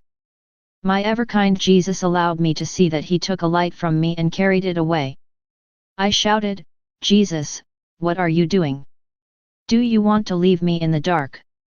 Sweetly, he said to me, "My daughter, do not fear. I take away your little light and leave mine to you. This light of you is nothing but your will which, having put himself in the presence of my will, has become a reflection of it. That is why it has become light. I take it to show it everywhere. I will bring it to heaven as the rarest and most beautiful thing. This is what the human will is. When it has become a reflection of the Creator's will, I will show it to the divine persons, so that they may receive homage and adoration of their image, the only one worthy of them. Then it will show it to all the saints so that they too receive the glory of this reflection of the divine will in the human will. Finally, I will take him across the whole earth so that all may participate in such a great good." I immediately added, "My love, forgive me. I thought you wanted to leave me in the dark. That's why I said, 'What are you doing?' But, when it comes to my will, then, by all means, take it away and do with it what you want." While Jesus carried this little light of my will in his hands, I don't know how to explain what happened because I don't have words. I only remember that he put the little light before him and that I received all his rays, in such a way that I reproduced Jesus. Every time my will did deeds, another Jesus was formed. Then Jesus said to me, "Do you see what it means to live in my will? This means multiply my life as many times as one wants to reproduce all the good that my life contains." After that, I said to my Jesus, "My life, I enter into your will, in order to be able to reach everyone and everything. From the first to the last thought. From the first to the last word. From the first to the last action. The step that has been taken and the one that will be. I want to seal everything with your will, that from everything you may receive glory. Of your holiness. Of your love. Of your power. And that all that is human may remain covered, hidden, and stamped by your will. So that nothing human that does not give you glory may remain." As I said this, my sweet Jesus came. He was jubilant and accompanied by a large number of saints. He said to me, "All creation says to me, 'Glory, glory.'" And all the saints answered, "See, O Lord, how we give you divine glory in all things." He had an echo that came from all directions, repeating, "In all things, we give you back love and divine glory." Jesus added, "Blessed are you. All generations will say blessed you. My arm will perform powerful works in you. You will be the divine reverberation, filling the whole earth. You will obtain for me, from all generations, the glory they have denied me." I became confused and very worried to hear all this. And I didn't want to write about it. Caressing me, Jesus said to me, "No, no. You will do it, because I want to. The things I have told you will do the honor of my will." I myself wanted to pay a just tribute to my will. In fact, I didn't say anything compared to what I could have said. I write only out of obedience. Otherwise, I would be unable to write a single word. It is only the fear of saddening my sweet Jesus, if I do not do what he asks of me, that gives me the energy and strength to write. Jesus continues to speak to me of his most holy will. "My daughter, holiness in my will is not yet known." Hence the astonishment it arouses. Because, when something is known, the surprise ceases. Forms of holiness can be symbolized by various things of creation. Like what? A form of holiness could be symbolized by the mountains. Another by trees. Another by plants. Another by a small flower. Another by the stars, etc. These forms of holiness possess their individual and limited beauty. They have their beginning and their end. And they cannot embrace everything or do good to all, as it is for a tree or a flower. As for holiness in my will, it is symbolized by the sun. It has always been and always will be. The sun had a beginning, it is true, during the illumination of the world. But as it comes from my eternal light, it can be said in this sense that it had no beginning. The sun benefits everyone, joins everyone with their light and does not discriminate. With his majesty and supremacy, he exercises his dominion over everything and gives life to everything, even the smallest flower. But it operates silently, in an almost unnoticed way. Oh! If a plant could accomplish something along the lines of what the sun does, even a tiny one. For example, giving heat to another plant, people would cry out for a miracle. Everyone would like to see it and would talk about it with astonishment. Yet no one talks about the sun, he which gives life and warmth to everything, who performs this miracle continuously. Not only does no one talk about it, but we are in no way surprised by his presence. This attitude is explained by the fact that let one keep one's eyes fixed on earthly things rather than on those of heaven. Holiness in my will, symbolized by the sun, is exercised from my eternal holiness. Souls living in my will were with me in the good I have accomplished. They never left the ray by which I called them. As they never leave my will, I took pleasure in them and I continue to rejoice in them. My union with them is permanent. I watch them float above everything. For them, there is no human support, like the sun, which does not rely on any support, but remains high in the sky, as if isolated. However, with its light, it emanates on everything. This is what these souls look like. They live in the heights, but their light reaches the lowest places and reaches everyone. I would feel like I was defrauding them if I did not set them apart and if I did not let them do the same things as me. There is no good that does not descend from these souls. In their holiness, I see my images fly all over the earth, in the air and in heaven. Thus, I love and will continue to love the world. I hear the echo of my holiness on earth, and I see that my rays appear there, giving me complete glory as well as the love that others have not given me. However, like the sun, these souls are the least observed, if not ignored. If they chose to look around, my jealousy would be so great that they run the risk of being blinded, and would be forced to look down to regain sight. Do you see how holiness in my will is beautiful? It is holiness that comes closest to that of the Creator. It retains supremacy over all other forms of holiness, including them all. It is their life. What grace for you to know this and to be the first to shine like a ray of sunshine emanating from the center of my holiness, without ever detaching yourself from it. I couldn't fill you with greater grace, nor to perform in you a more prodigious miracle. Be careful, my daughter, my radius. Every time that you enter into my will and that you act, the result is similar to that of the sun that dares the glass. Several suns are formed there. Thus, as many times as you spread my life, you multiply it and you give new life to my love. Later, I thought, in this holy will one does not see miracles or extraordinary things. What yet creatures seek and for which they are ready to travel the earth. Everything happens between the soul and God. If creatures receive some benefits, they don't know where it comes from. Really, it's like the sun that brings everything to life, no one stops there. While I was thinking about this, my Jesus came back and added the following with an impressive look. What a miracle, what a miracle! Isn't the greatest miracle to do my will? My will is eternal and an eternal miracle. Whenever the human will keeps in constant contact with the divine will, it is a miracle.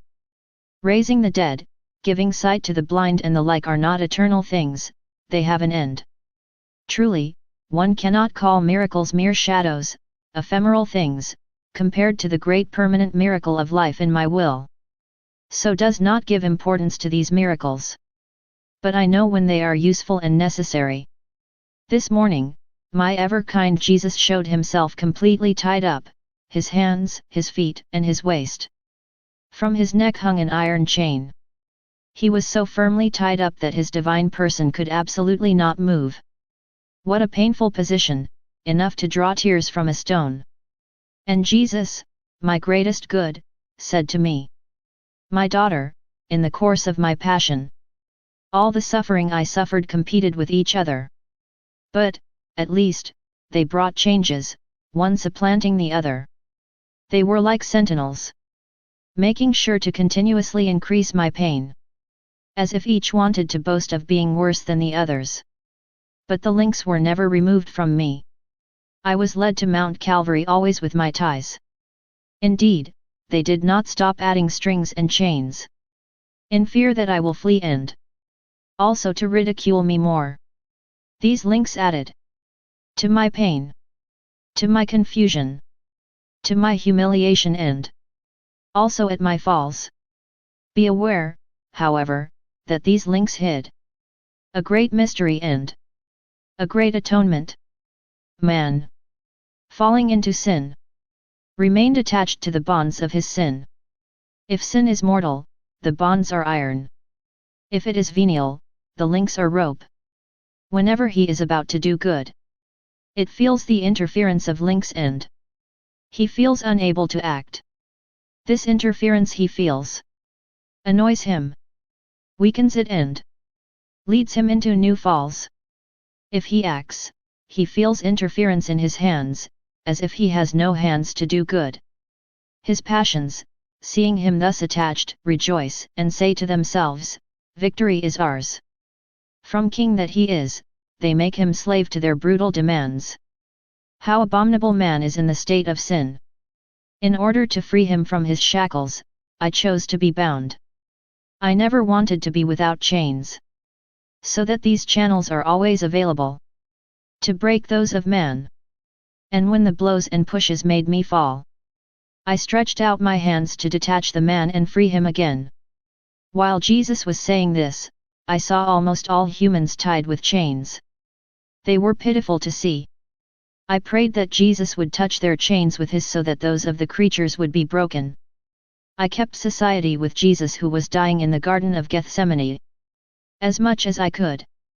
I sympathized with him and I squeezed him against my heart, trying to wipe away his sweats of blood. My kind Jesus, in a weak and muffled voice, said to me, "My daughter, my agony in the garden was painful, perhaps more than my death on the cross. If the cross was the fulfillment and triumph over everything, it was here, in the garden, that it all began. The evils are more distressing at the beginning than at the end. In this agony, the most overwhelming suffering occurred when all the sins of men came before me, one after the other. My humanity assumed them in all their magnitude. Every offense bore the imprint of the death of a god and was armed with a sword to kill me. From the point of view of my divinity, sin appeared to me extremely hideous and horrible. Even more than death itself. To the mere thought of what sin means, I felt myself dying, and I'm really dead. I cried out to my Father, but he was relentless. Not even one person helped me to prevent me from dying. I cried out to all the creatures that they would have mercy on me, but in vain. My humanity was languishing and I was about to receive the fatal blow of death. Do you know who has stopped execution and preserved my humanity from death at this time? The first person was my inseparable mother. I shouted for help, she ran up to me and supported me. I put my right arm on top of her. I looked at her on the verge of my death and found her in the immensity of my will and in the absence of divergence between my will and his. My will is life. Since my Father's will was inflexible, and that my death was caused by creatures. It was a creature inhabited by life in my will that gave me life. It was my mother, the one who, in the miracle of my will, had designed me and had given birth to me in time, which, at that moment, gave me life for a second. in order to allow me to carry out the work of the redemption. Then, looking to the left, I saw the daughter of my will. I saw you as the first, followed by other children of my will. I wanted my mother as the first depository of my mercy. Through it we were going to have to open the doors to all creatures. Thus, I wanted her to be on my right so that I could lean on her. I wanted you, as the first depository of my justice, to prevent this justice from being exercised on creatures as they deserve. I wanted you on my left side, near me. With these two supports, I felt in me like a new life. As if I had suffered nothing. I walked with a resolute step to meet my enemies. Of all the sufferings I suffered during my passion, many were capable of killing me. These two supports have never left me. When they saw me about to die, then, with my will which was in them, they supported me and they gave me new life. Oh! The miracles of my will! Who could ever count them and judge their value? That is why I love so much the people who live in my will. I recognize in them my image, my noble features. I hear in them my own breath and my own voice. If I did not love such people, I would be mistaken. I would be like a king, without heirs, without the noble continuation of his court, without the crown of his children. And if I had no heirs, court, or children, how could I consider myself king? My kingdom is made up of those who live in my will. For this kingdom, I have chosen a mother, a queen, ministers, an army, and a people. I am all theirs and they are all mine. Thinking of what Jesus had told me, I thought to myself, how can this be put into practice? Jesus, returning, added, my daughter, in order to know these truths, it is necessary that there be desire and the will to know them. Imagine a room whose shutters are closed. No matter how intense the sun is outside, the room always stays in the dark. The act of opening the shutters indicates that one desires light. But even this is insufficient if we do not take advantage of this light. To get to work. To put the room in order. For dusting. So as not to waste this light that one receives and, thus, to confess ungrateful. It is not enough only to have the will to know the truth. You also have to look for, to overcome its weaknesses and to put his life in order in the light of this truth.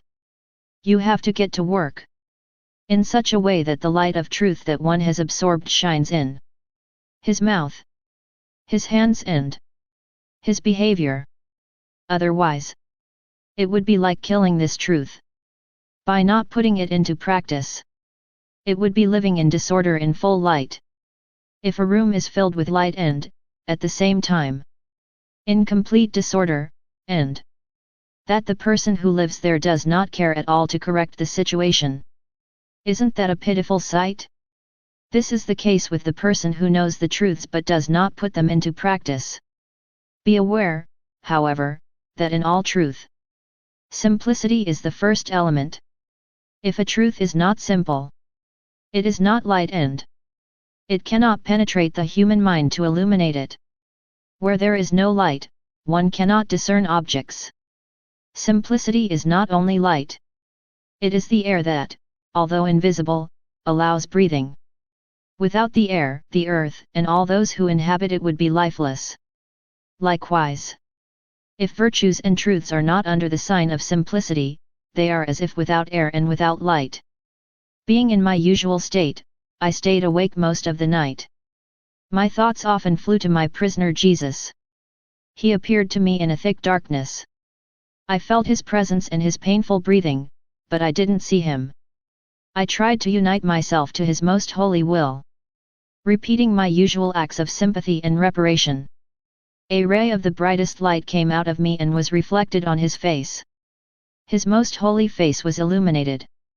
Thus, the darkness dissipated and I was able to kiss his knees. He said to me, "My daughter, the acts performed in my will are for me like the day. With his sins, man surrounds me with darkness. Even more than the sun's rays, the acts performed in my will Protect me from darkness and surround me with light, helping me to recognize myself through creatures. That is why I love so much the people who live in my will. They can give me everything and defend myself against all. I feel disposed. Autoutler accorder et. Alle komler de touts les bons choses que je prévois offrir auxiliary autre. Supposons. Kle solil soit doué de raison. Chu iln soit in pour les plants et. K. Siament, cela si rejetant sa lumière et sa chala, ne desirant ni croître ni produire des fruits. Suppose on the other hand only one plant kindly receives sunlight and wishes to present to him all the fruits that other plants do not want to produce. Wouldn't it be fair that, removing its light from other plants, the sun pours all its light and heat on this one plant? Well, what cannot happen to the sun because it does not have the reason, can occur between a soul and myself. After saying this, he disappeared.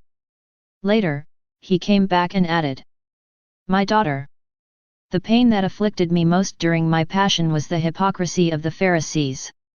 They feigned justice when they were the most unjust.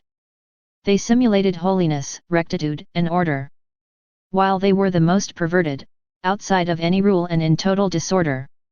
While they pretended to honor God, they honored themselves. They cared for their own interests, their own comfort. The light could not enter them, for their hypocrisy had closed all the doors. Their vanity was the key which, in double turn, locked them in their death and stopped even any dim light. Even the idolater Pilate found more light than the Pharisees. For everything he did and said flowed from no claim, but fear. I feel more attracted to the sinner, even the most perverse, if he is not deceitful, than by those who are better but hypocritical. Oh, as disgusts me the one that does good on the surface, pretends to be good. Pray, but in whom evil and selfish interest are camouflaged while his lips pray, his heart is far from me. The moment he does good, he thinks of satisfying his brutal passions. Despite the good he does in appearance and the words he speaks, the hypocritical man cannot bring light to others because he has locked the doors. He acts as an incarnate demon who, under the disguise of the property, tempts the creatures. Seeing something good, the man is attracted. But when it is at the most beautiful of the path, he sees himself drawn into the most serious sins. Oh! Temptations that present themselves under the guise of sin are less dangerous than those who present themselves under the guise of good. It is less dangerous to deal with perverse people than with those who seem good but are hypocritical. How many poisons they hide! How many souls have they not poisoned? If it were not for these simulations and if everyone knew me for who I am, the roots of evil would be removed from the face of the earth, and all would be deceived. I was thinking about what Jesus had told me a few days before, November 19th. I thought to myself, how is it possible, that after my heavenly mother, I am the second support of Jesus? Drawing me to him within a great light, Jesus said to me, "My daughter, why do you doubt?" I replied, "My great misery." Jesus continued, "Don't think about that. Anyway, if I hadn't elected you, I would have had to elect someone else from the human family. Having rebelled against my will, human beings screwed up the tribute of glory and honor that creation was to return me. Someone else from the human family. Someone continually united to my will. Living more with my will than with his end. Embracing everything in my will would have had to rise above all else, in order to lay at the feet of my throne glory, honor and love that others did not offer me. The purpose of creation was that all men fulfill my will and not that he does great things. Indeed, I regard such things as trivialities, unless they are the fruit of my will. Thus, many works fall into ruin at the crucial moment because the life of my will is not in them. Having cut off their will from mine, men destroyed what was most beautiful in my eyes, the purpose for which I had created them. They completely ruined themselves and refused me glory and love that they should have given me as their creator. But my works bear the mark of the Lord. My infinite wisdom and eternal love could not leave the work of creation without the results intended for my glory. Consider, for example, redemption. I wanted to atone for the sins of men through much suffering, never doing my own will, but always that of my Father. Even in the most insignificant things, such as breathing, looking, talking, etc., my humanity could not move, nor have life, unless you are moved by the will of my Father. I would have preferred to die 1,000 times rather than breathe once out of his will. In this way, I have once again attached the human will to the divine will. And since I am true man and true God, I return to my Father all the glory and rights due to him. However, my will and love did not want to remain alone in my works. They wanted images of me by my side. My humanity had restored creation according to the Creator's designs.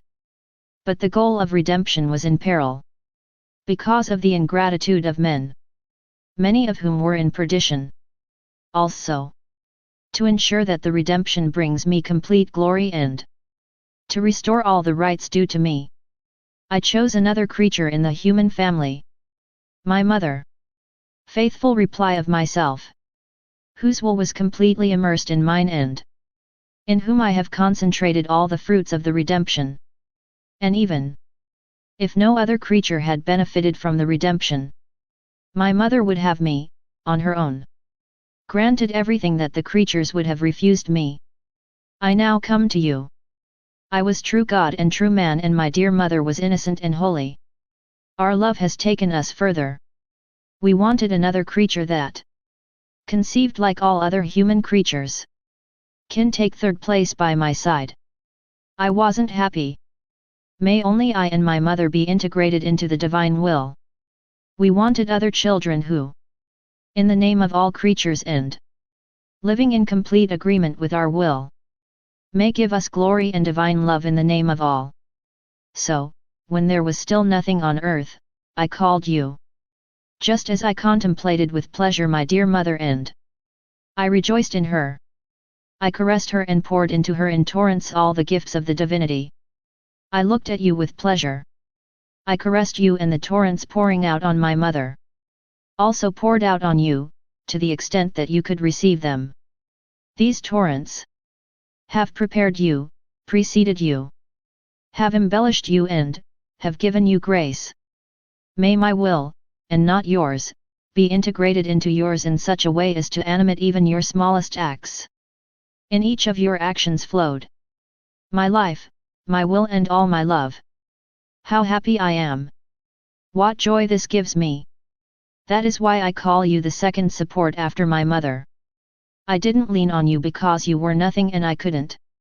Instead, I relied on my own will in you. My will is life. He who possesses it has life and can carry the author of life. Just as I centered the purpose of creation in myself and the fruits of redemption in my mother, I centered the purpose of my glory in you, as if my will were integrated into all. Through you must come the squadrons of creatures living in my will. Generations will not pass without me achieving this goal. Stunned, I say, my love, is it possible? May your will be integral in me and that in all my life there has not been even a single separation between your will and mine? It seems that you are teasing me. And, in an even sweeter tone, Jesus answered, No, I am not teasing you, it is really true that there was no such break. At most, you've been hurt sometimes. But my love, like a very strong cement, healed these wounds and made the integrity of my will in you even stronger. I have watched your every act, and I made my will flow there as if in a place of honor. I knew how many graces were needed for you. that I may perform in you the greatest miracle that exists in the world. That of living continuously in my will.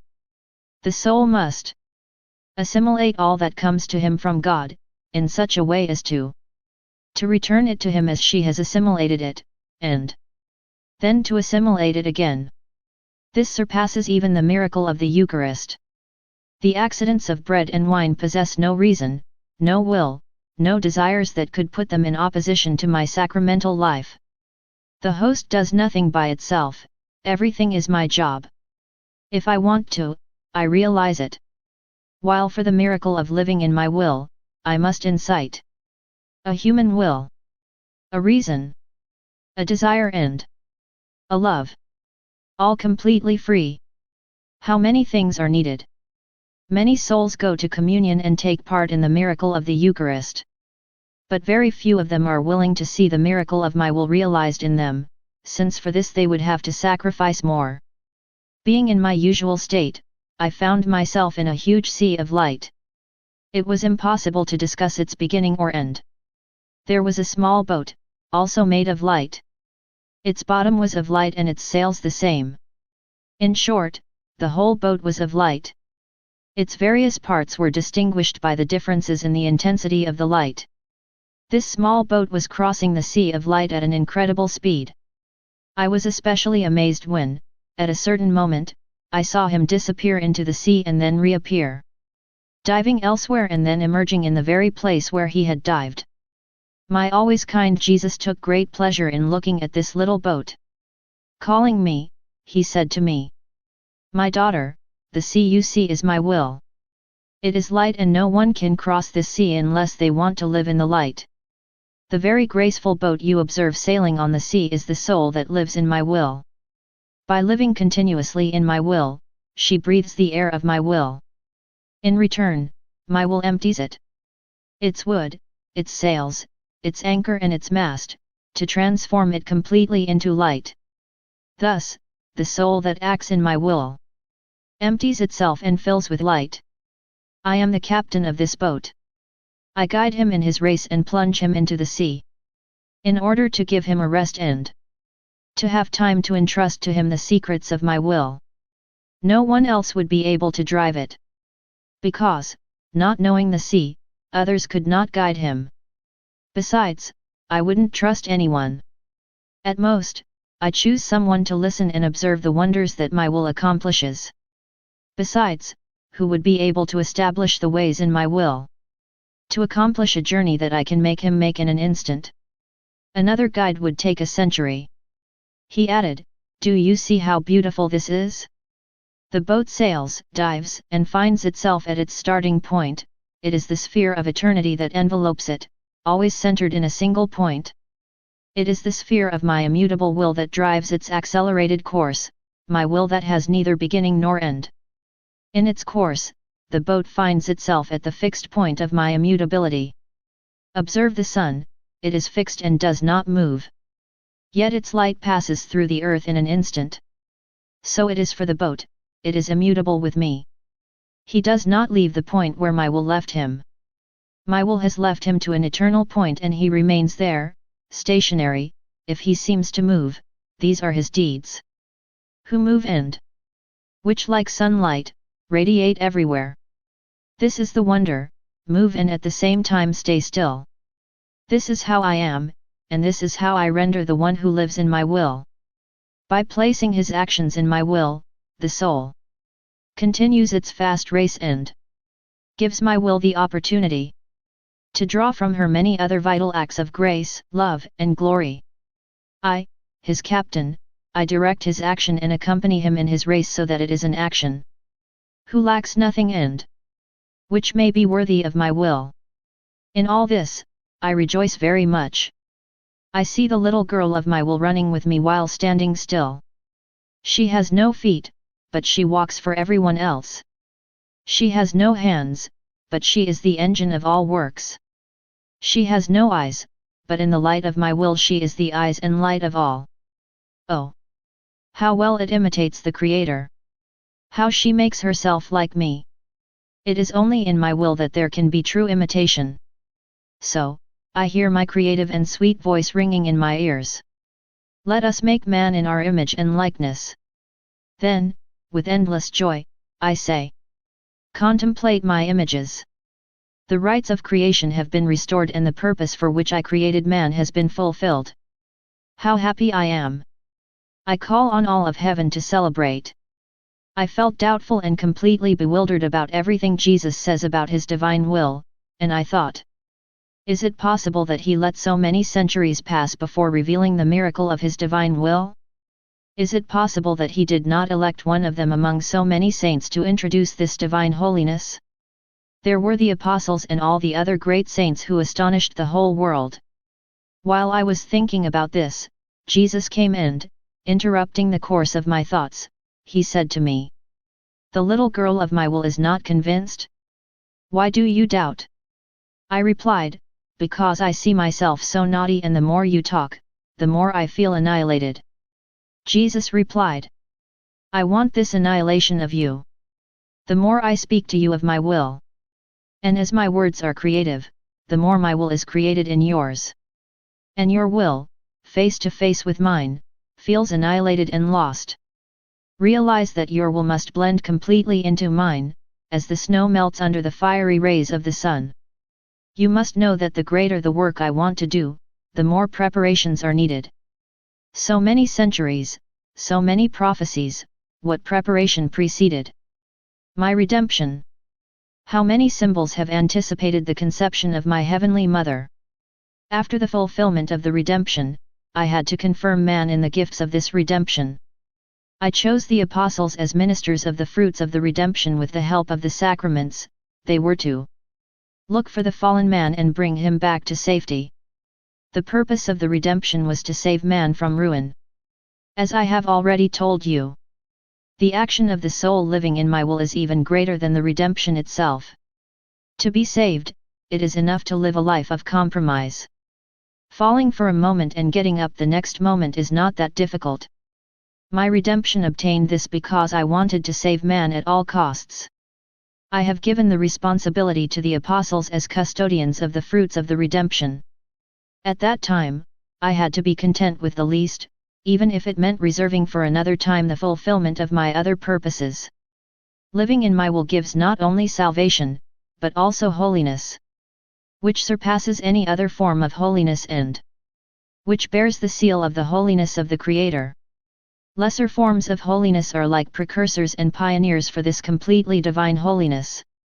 Just as, in the redemption, I chose my incomparable mother as an intermediary between men and myself so that the fruits might be applied. Likewise I have chosen you as an intermediary, so that the holiness of living in my will may begin, thus bringing to the Creator complete glory. True motive of the creation of man. So why your surprise? These things have been established from all eternity and no one can change them. Since this is something big, the establishment of my kingdom in souls and on earth, I have acted as a king who must take possession of a kingdom. At first, he doesn't go there himself. But, at first, he had the royal palace prepared. Then he sends his soldiers to prepare the kingdom and to submit the people to his authority. Then come the guards of honor and the ministers. Finally comes the king. This is what is appropriate for a king and what I have accomplished. I have had my royal palace prepared, which is the church. The saints were the soldiers who made me known to the people. Then came the saints who performed miracles, as did the most intimate of my ministers. Now I come myself to rule. Therefore, I must choose a soul where I can establish my first home and to found this kingdom of my will. Therefore, let me reign and lend me full freedom. After writing the words of the previous text, I felt completely overwhelmed and more humiliated than ever. I began to pray and my kind Jesus came. Pressing me on his heart, he said to me, "Daughter of my will, why don't you accept the gifts that your Jesus wants to offer you? To refuse them is supreme ingratitude. Imagine a king surrounded by his faithful ministers and a poor boy in rags who wants to see the king. He goes into the palace and, making himself small, observes the king while standing behind the ministers. He bends down for fear of being discovered. The king realizes his presence. While the boy is squatting behind the ministers, he calls her and brings her apart. The little one trembles and blushes, fearing punishment. But the king presses him on his heart and says, "Do not fear, I have set you apart to tell you that I want to elevate you above all others. I want you to receive gifts greater than those I have given to my ministers. I want you to never leave my palace." If the boy is good, he will lovingly accept the king's proposal and tell everyone how magnanimous the king is. He will tell the ministers, asking them to thank the king for him. If, on the contrary, he is ungrateful, he will refuse the proposal, saying, "What do you want from me? I am a poor little one, barefoot and in rags. These gifts are not for me." And he will keep in his heart the secret of his ingratitude. Isn't that awful ingratitude? And what will become of this boy? It is so for you, because you see yourself unworthy. Would you like to dispense with my gifts? I said to him, "My love, you are right, but what strikes me the most is that you always want to talk about me." Jesus continued, "It is right and necessary that I speak of you. Would it be acceptable for a fiancé, who is to marry his bride, to have to negotiate with others rather than with her? On the contrary, it is necessary that they confide in each other their secrets, that one knows what the other has, that the parents provide a dowry to the couple, and that each gets used in advance to the manners of the other." I then said to Jesus, "Tell me, my life. Who is my family? What is my dowry and yours?" Smiling, Jesus continued, "Your family is the Trinity. Don't you remember that in the first years when you were confined to bed, I led you to heaven, and that before the most holy Trinity we have fulfilled our union? The Trinity has endowed you with such gifts that you yourself have not yet come to know them. And when I tell you about my will, its effects, and its value, you discover the gifts you have received. I am not talking about my own dowry, because what is yours is mine." Then, after a few days, we descended from heaven. We, the three divine persons. We have taken possession of your heart and made it our perpetual home. We have taken the reins of your intelligence, your heart, and your whole being. All your actions emanated from our creative will in you. The work has already been done. Nothing else remains to be done except to make everything known so that not only you, but also the others participate in all these great gifts. This is what I do, calling sometimes one of my ministers, sometimes another, even ministers from remote places, in order to inform them of these great truths. This project is mine, not yours. Therefore, leave it to me. And you have to realize that every time I teach you a new value about my will, I feel so happy and I love you even more." Blushing because of my difficulties, I said to him, "My greatest and only good, see how I have become worse than before. At first, I had no doubt about what you were telling me. Now this is no longer true, only doubts, only difficulties. I don't know myself how all this comes to me." Jesus, don't be hurt because of this. Often, I myself cause these difficulties in my concern. Then answer your questions and to confirm to you the truths that I reveal to you, and also to respond to all those who, in reading these truths, might have doubts and difficulties. I respond to them in particular, so that they can find light and free their minds from their difficulties. Indeed, there will be no shortage of reviews. Everything is necessary. Finding me in my usual state, my ever-kind Jesus came and said to me, "My daughter, how great are the deeds performed in my will. If you asked the sun, how many seeds have you made productive today? How many of them have you multiplied?" Obviously, neither the sun nor any creature, no matter how well they know it, could answer this question.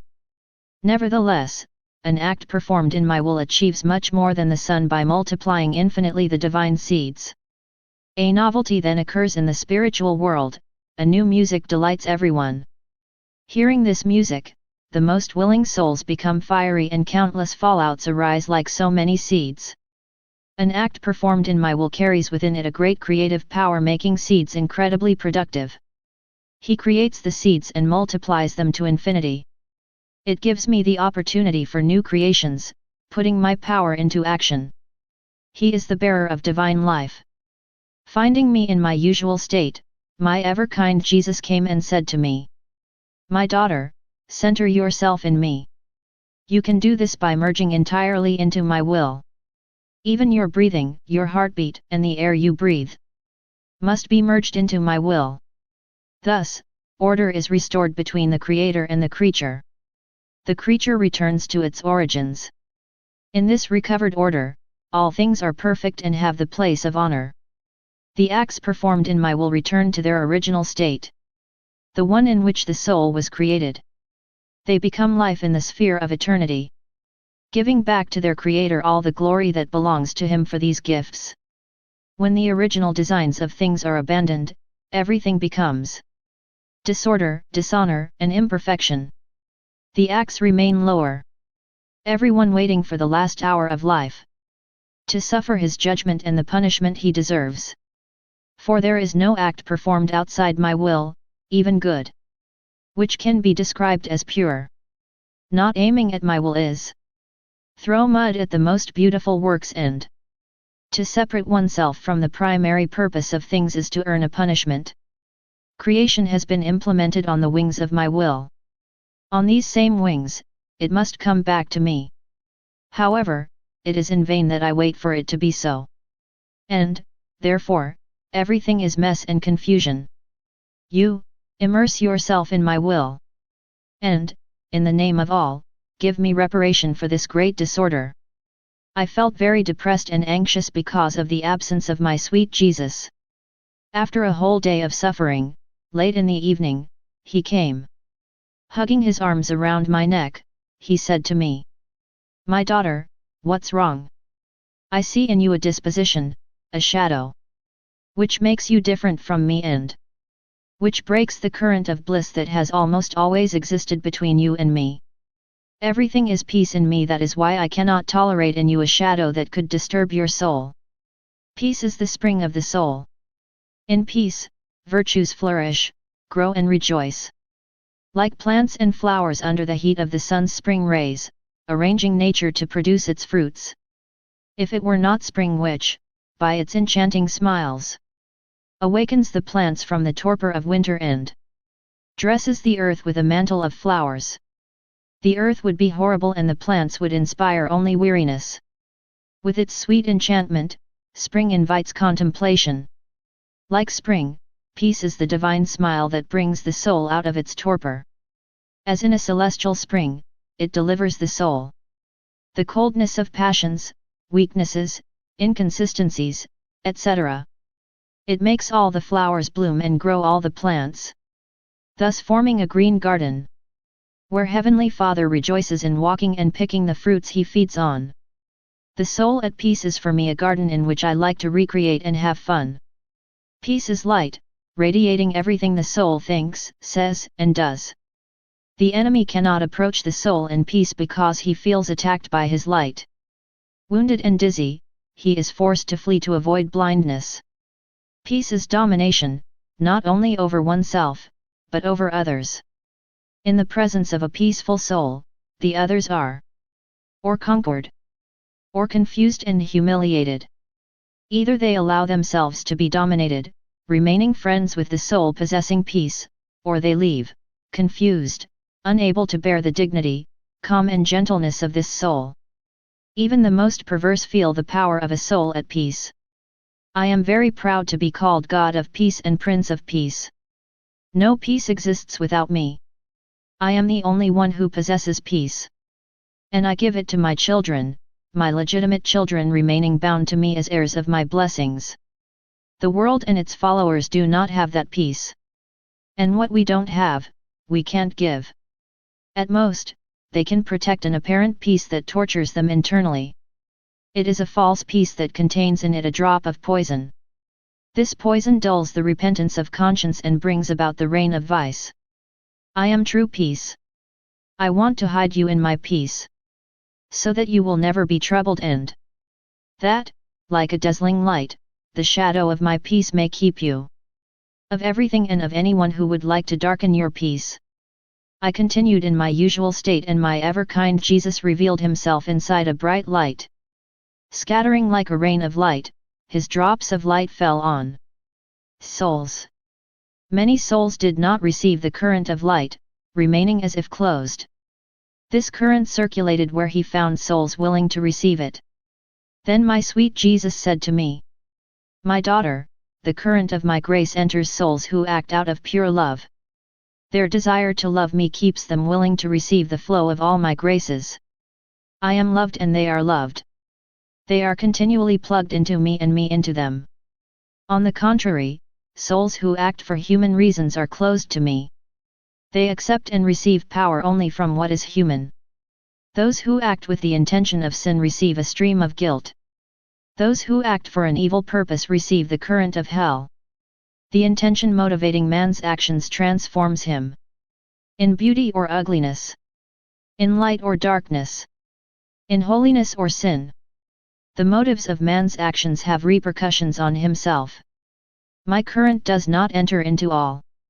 Since it is rejected by those who are closed to me. He dispenses with even more strength and abundance on open souls." After saying this, he disappeared. He came back later and added, "Could you explain to me why the sun illuminates the whole earth? As it is much larger than the earth. It has the ability to encompass the whole earth with its light. If it were smaller, it would illuminate only part of it. Since the smaller things are dominated by the bigger ones. My will is the greatest of all virtues. As a result, all the others are lost in front of her. Indeed, before the holiness of my will, the other virtues tremble by reverence. If, in the absence of my will, virtues believe they have achieved something great, then, after establishing contact with the holiness and power of my will, they see that they have accomplished nothing. To give them the status of virtue, I must plunge them into the immense sea of my will, which not only excels on everything, but lends things its varied shades of beauty and creates the different colors, the celestial varnishes and their bright light. If they are not covered by my will, the virtues, though good, do not have that form of beauty that delights, enchants, and charms heaven and earth. Then my Jesus carried me out of my body and showed me, under the sea, canals which, leading the water under the earth, flooded the foundations of the cities. The buildings collapsed and the canals of these waters made them disappear. These deep waters opened up and engulfed the buildings underground. Jesus, all afflicted, said to me, "Man does not want to make amends, my justice is forced to hit him. There are many cities that will be brought down by water, fire, and earthquakes." I replied, "My love, what do you say? You won't do it." I wanted to beg him, but he disappeared. I felt completely immersed in the divine will. My sweet Jesus, coming to me, said to me, "Daughter of my will, by living and acting in my will, you bring forth new acts. You give me the opportunity. New works. A new love and a new power. How happy I am when the creature grants me the freedom to act in it. On the contrary, the one who does not live in my will ties my hands and makes my will useless for her. By the irresistible force of my love, I am carried to movement, to action. Only the soul that lives in my will gives me the freedom to act in it. I then animate his smallest acts. I do not deny even the simplest things the imprint of my divine virtue. I love so much the person who lives in my will, that with much dignity and decorum, I surround each of his acts with a multitude of graces. For I desire for her the honor and glory associated with my divine way of acting. Therefore, be careful and think right. For if all that you accomplish is outside of my will, you will have done nothing useful for your Jesus. Ah! If only you knew how indolence weighs me down, I am saddened. You'd be more attentive. Later, when I was about to close my eyes to sleep, I thought to myself, Jesus, may even my sleep be in your will, may my breath be transformed into yours. So what you did when you slept, I did too. But was my Jesus really sleeping? Jesus came back to me and added, my daughter, my sleep was very brief, but I was sleeping. And I slept not for myself, but for the creatures. Being the head of the mystical body, I represented the whole human family and I extended my humanity on all to give them rest. I saw all the creatures covered with a coat. Worries, conflicts, and agitations. I could see those who fell into sin and those who were sad. Those who were dominated by the tyranny of their passions and who remained upset by it. Those who wanted to do good and who struggled to do it. In a word, there was no peace because true peace is obtained only when the will of the creature returns to its source. The will of its creator. Outside its center, its origin, the creature knows no peace. During my sleep, my humanity extended over all, wrapping them like a coat. Like a hen keeping her chicks under her maternal wings to make them sleep. Thus, extending over all, I gave to some forgiveness for their sins. To others the victory over their passions and to others force in conflicts. To all, I gave peace and rest. To lend them courage and to free them from fear, I did this while sleeping. Who can fear a person who sleeps? The world has not changed. Indeed, more than ever it is in a state of conflict. That is why I desire him to rest in my will, so that he may benefit from the effects of the sleep of my humanity. Then, in a concerned tone, he added, and where are my other children? Why don't they come to me to receive rest and peace? Call them to me, call them all to me. It seemed that Jesus was calling them all, one after the other. But those who came were few. Finding me in my usual state, my sweet Jesus appeared to me as a little baby completely numbed by the cold. Throwing himself into my arms, he said to me, what a cold it is, what a cold. Out of pity, warm me, don't let me shiver any longer. I pressed him on my heart, telling him, I have your will in my heart. Its warmth is more than enough to warm you up. Filled with joy, Jesus said to me, my daughter, my will contains everything and he who possesses it can give me everything. My will was everything to me, it conceived me, formed me, gave birth to me and made me grow. If my mother contributed by giving me blood, she was able to do so because it was my living will in her that acted. It was my immediate will and my will immersed in it that gave me life. Man does not have the power to grant me anything. Only the divine will has nourished and given birth to me with her breath. But do you think it was the cold of the air that made me shiver? Oh no.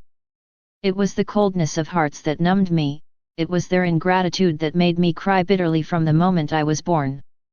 My beloved mother soothed my tears, though she cried herself, our tears mingled and, exchanging our first kisses, we poured out our hearts with love. But our life must have been one of sorrow and tears. She put me in a manger where I started crying again, calling my children with my moans and tears. I wanted so much to move them with my crying, I wanted so much that they hear me. But do you know who, after my mother, was the first whom I called near me with my tears, in the same manger, to pour out my heart full of love? She was the little girl of my will. You were so small that I could keep you close to me in the manger and shed my tears in your heart.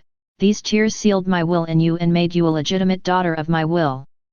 My heart rejoiced in this regard when I saw that through my will in you, all that my will had brought into creation was fully concentrated in you. It was something important and indispensable for me. From the moment of my birth into this world, I had to consolidate the foundations of creation and receive its glory, as if all creatures had never left my will. And then, the first kiss and the first benefits of my childhood were granted to you. I replied, my love, how was this possible since, at that time, I did not exist? Jesus answered me. In my will, everything existed, all things were for me as concentrated in one point. I have seen you as I still see you, and all the graces I have given you are nothing but a confirmation of those which had been granted to you from all eternity. And I saw you, not alone. I saw in you my little family of those who were going to live in my will. How happy I was with all this! You soothed my crying and gave me warmth. You were establishing a circle around me. You were defending me from the cheating of other creatures. I remained pensive and in doubt. Jesus continued. Why do you doubt? I have not yet told you anything about the relationship between myself and the soul that lives in my will. For the time being, I will tell you that my humanity lived under the continual action of my will. If I had taken even a single breath that was not animated by the divine will, it would have degraded me. The soul that lives in my will is closer to me. Of all that my humanity has achieved and suffered, it is the first among all other creatures to receive its fruits and effects. I was in my usual state, and my sweet Jesus said to me, "My daughter, when a soul enters my will, it begins to mirror itself in the mirror of the divinity. Thus, she attaches herself to the divinity and receives her features. Finding in the soul her own likeness, the divinity recognizes her as a member of her family, where a place is granted to her. She shares her secrets with the soul. Recognizing his will in the soul as well as in its center of life, it admits it to the eternal point and enriches it with all that eternity contains. Oh! How beautiful it is to see this little image of ourselves filled with all that the ultimate contains. Because it is very small, the soul feels lost and drowned, unable to contain eternity. But the unfolding in her of our will impels her to put herself in us. Our eternal waves spread in it as coming from a machine whose engine never stops. Oh! What a great time we have! This was the primary purpose of man's creation. He united with us and we join him, so that we find in him our pleasure and that he is happy in everything. When this union of wills was broken by man, our sorrows and the misfortunes of man began, and, thus, the purpose of creation aborted. Who compensates for this failure and ensures the benefits of our creation? It is the soul that lives in our will. She forgets behind her all the other generations, as if it were the first to be created by us. It returns to the first order, in accordance with the purpose for which we created it. Our will and the soul become one. Our divine blessings are pouring into the human will. Thus, the purpose of creation is realized. As our will has infinite avenues, if she finds a soul that allows her to act, it immediately compensates for the failure of all other human wills. That is why our love for this soul surpasses our love for all other creatures taken together. Since our will has been flouted and despised by other creatures, this soul restores the prestige, honor, glory, authority and life of our will. How could we not give him everything? Then, as if he could no longer contain his love, Jesus pressed me against his heart and added, "I give everything to the little girl of my will. I will be in continuous contact with you. Your thoughts will be a spillway of my wisdom. Your gaze will be a spillway of my light. Your breathing, your heartbeat and your actions will be preceded first by my contacts and, thus, they will have life. Be attentive and, in everything you do, be aware that Jesus is in constant contact with you." As a result of some things that need not be mentioned here, I felt tormented. My depression made me feel like I was going to die. Then my sweet Jesus came and took me in his arms as if to support me and give me strength. Full of gentleness and kindness, he said to me, "My daughter, what's wrong, what's wrong? You're too depressed and I don't want that." I replied, "My Jesus, help me, does not abandon me in such bitterness. What depresses me the most? It is when I feel a will rise in me and that I have the taste to tell you. This time, you're going to do my will and not the other way around. Just thinking about it kills me. Oh! How true it is that your will is life. But, alas, circumstances are pressing me. Help me." And I burst into tears. Jesus. Letting my tears flow down his hands and pressing me more against him, said to me, "My daughter, take courage and do not fear, for I am entirely with you. Don't you see how beautiful my hands are, carrying the tears of a person who is afraid of not fulfilling my will?" Not even one of those tears fell to the ground. Listen now and calm down. I will do what you want. But not because you want to, but as if I wanted it myself. Does it make you happy? However, it is necessary for your situation to last a little longer. I have no one to entrust to you, no one who is capable. Their hearts are covered with steel armor. My words are neither heard nor understood. The sins are appalling and the sacrilege is enormous. Punishments are already at the gates of the city. There will be many deaths.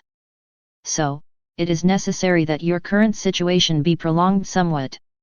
For it holds back the course of my justice. You will give me the time that comes. Withdrawing without letting you leave my will, I will give you what is necessary for you. I remained more bitter than ever because of the many other things Jesus told me about our troubled times.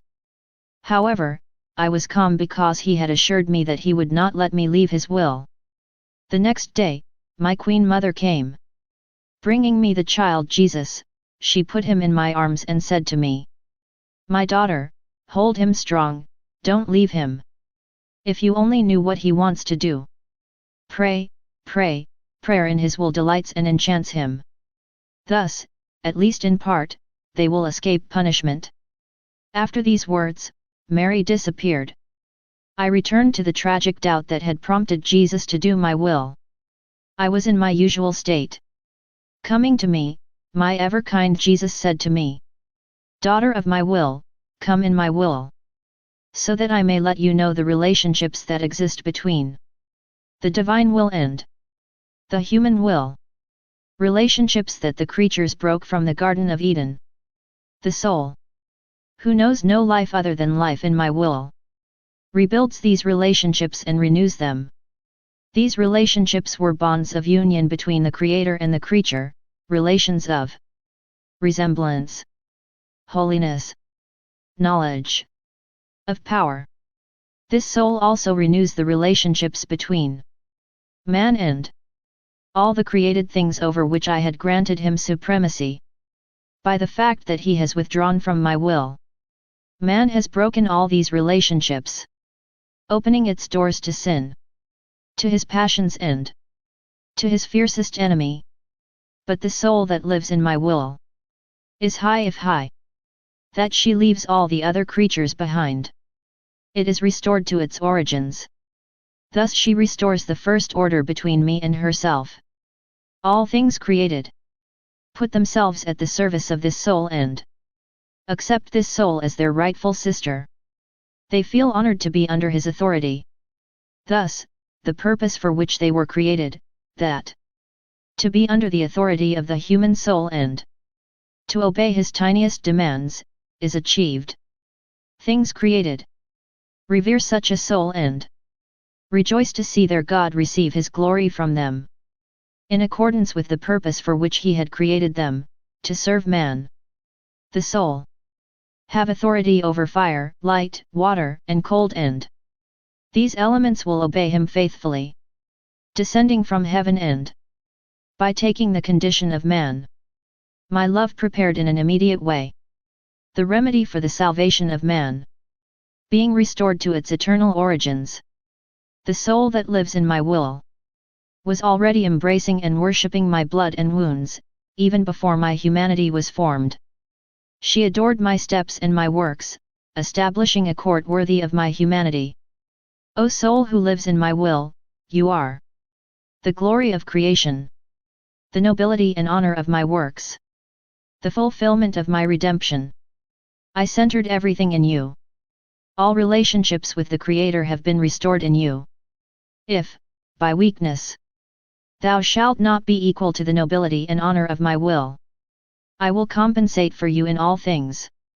Therefore, be attentive and grant this supreme happiness to your Jesus. I felt very sad. My sweet Jesus, coming to me and pressing me against him, said to me, "My daughter, your affliction weighs on my heart more than if it were mine. I can't bear that you're so sad. At all costs, I want to see you happy. I want to see again on your lips the smile that reflects the bliss of my will. Tell me what you want to find happiness? Is it possible that, after a long time in which you have not refused me anything, I will not give you what you ask to make you happy?" I replied, "My love, what I want? It is that you give me the grace to always accomplish your will, that is enough for me. Wouldn't the greatest misfortune for me be not to do your will? Even in the smallest things? And yet, your own proposals and your solicitude lead me there because I see that it is not your will. You want to make me happy and empty my heart of the sadness of which it is penetrated, and you want to do my will. Ah! Jesus! Jesus! Don't allow it! If you want to make me happy, your power has no shortage of other ways to free me from my affliction." Jesus continues, my daughter, daughter of my will, no, do not fear. This will never happen, nor will our wishes be harmed. If a miracle is needed, I will do it. But our wills will never be separated. So, calm down and be confident. Listen, my being is animated by an irresistible force to communicate to the creature. I have so much more to tell you, so many other truths that you don't know. In proportion to the number of truths it knows, the soul acquires new kinds of happiness. I'm like a father, which possesses the fullness of all kinds of happiness and who wants to make all his children happy. If he sees one of his children who really loves him and who is sad and worried, he wants at all costs to make him happy and free him from his worries. If the father knows that his child's sadness is due to the love that this child has for him, then the father has no rest. He uses all means and leaves no stone unturned to make his child happy. That's how I am. I know that your affliction is related to your interest in me. I will be unhappy until you recover my happiness. Finding myself in my usual state, I was thinking of the holy and divine will. I thought to myself, all the children of the Church are members of the mystical body of which Jesus is the head. What is the place occupied in the mystical body by souls who possess the will of God? My always affable Jesus, coming to me, said to me, my daughter, the Church is my mystical body and I have the glory of being its head. In order to enter, members must grow to an appropriate level. Otherwise, they would distort my body. Alas, there are many who not only do not have the desired stature, but which are rotten and purulent. So much so that they disgust me and healthy limbs. The souls who will live in my will be for the body of my Church. Like the skin. The body has an inner skin and an exteme skin. In the skin, blood circulates and gives life to the whole body. Thanks to this circulation, the limbs of the body reach their normal dimension. If it were not for the skin, nor the sanguine circulation, the human body would be horrible to see. Its limbs would not grow to their normal stature. So you see that the souls who live in my will are necessary for me. They are to be like the skin of the body of my Church and to provide for the circulation of life for all members. They ensure the desired growth for members who have not progressed, and heal those who are wounded. They will live continuously in my will. Thus they will restore the freshness, beauty, and splendor of the whole mystical body. They will make him like my head who will stand with great majesty above all the limbs. The end of the world cannot come until I have those souls who live as lost in my will. I take care of them more than any other. Without them, what would the mystical body be in the heavenly Jerusalem? I care about that more than anything else. Likewise, if you love me, you must feel concerned. From now on, all your acts carried out in my will circulate life throughout the mystical body of the Church. The blood that circulates in the human body. Thus all your acts amplified by the immensity of my will join all the members. They will cover them all, like a skin, and grant them appropriate growth. So be attentive and faithful. Later, completely abandoned in the will of Jesus, I prayed. Almost without thinking, I said to him, "My love, united with all that you are, I place everything in your will. My little sufferings, my prayers, the beating of my heart, all that I am and all that I can accomplish, in order to grant the desired growth to the members of the mystical body." Hearing me, Jesus appeared to me again, and, smiling with pleasure, added, "How beautiful it is to see my truths in your heart as in a fountain of life that immediately knows development and the effect for which they were communicated. Continue to correspond to it and I will be honored. As soon as I see that one truth has developed, I raise another. I found myself outside my body. I saw the open sky, invested with a light inaccessible to any creature. Rays descended from this light and enveloped all creatures, celestial and terrestrial, as well as those of purgatory. Some of these rays were so dazzling that even if one could be invaded, delighted, and made happy by them, absolutely nothing could be said about their content. For other rays, less bright, it was possible to describe their beauty, their happiness, and the truths they entailed. The force of the light was so great that I wasn't sure I could get away with covering my little mind.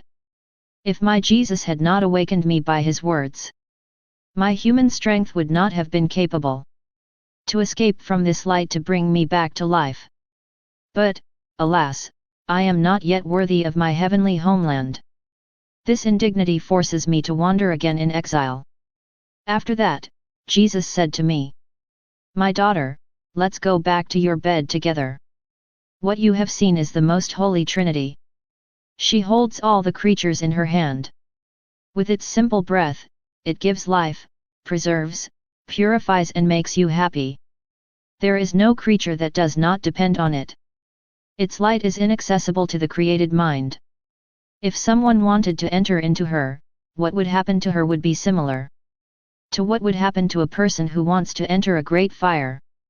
Not possessing sufficient strength and liveliness, she would be consumed by this fire. No longer having the existence, she could not remember the quantity or quality of the heat of the fire. Rays are the divine virtues. Some of these virtues are less suited to the human mind. That's why it is possible to see them and derive pleasure from them, but not to tell anything about them.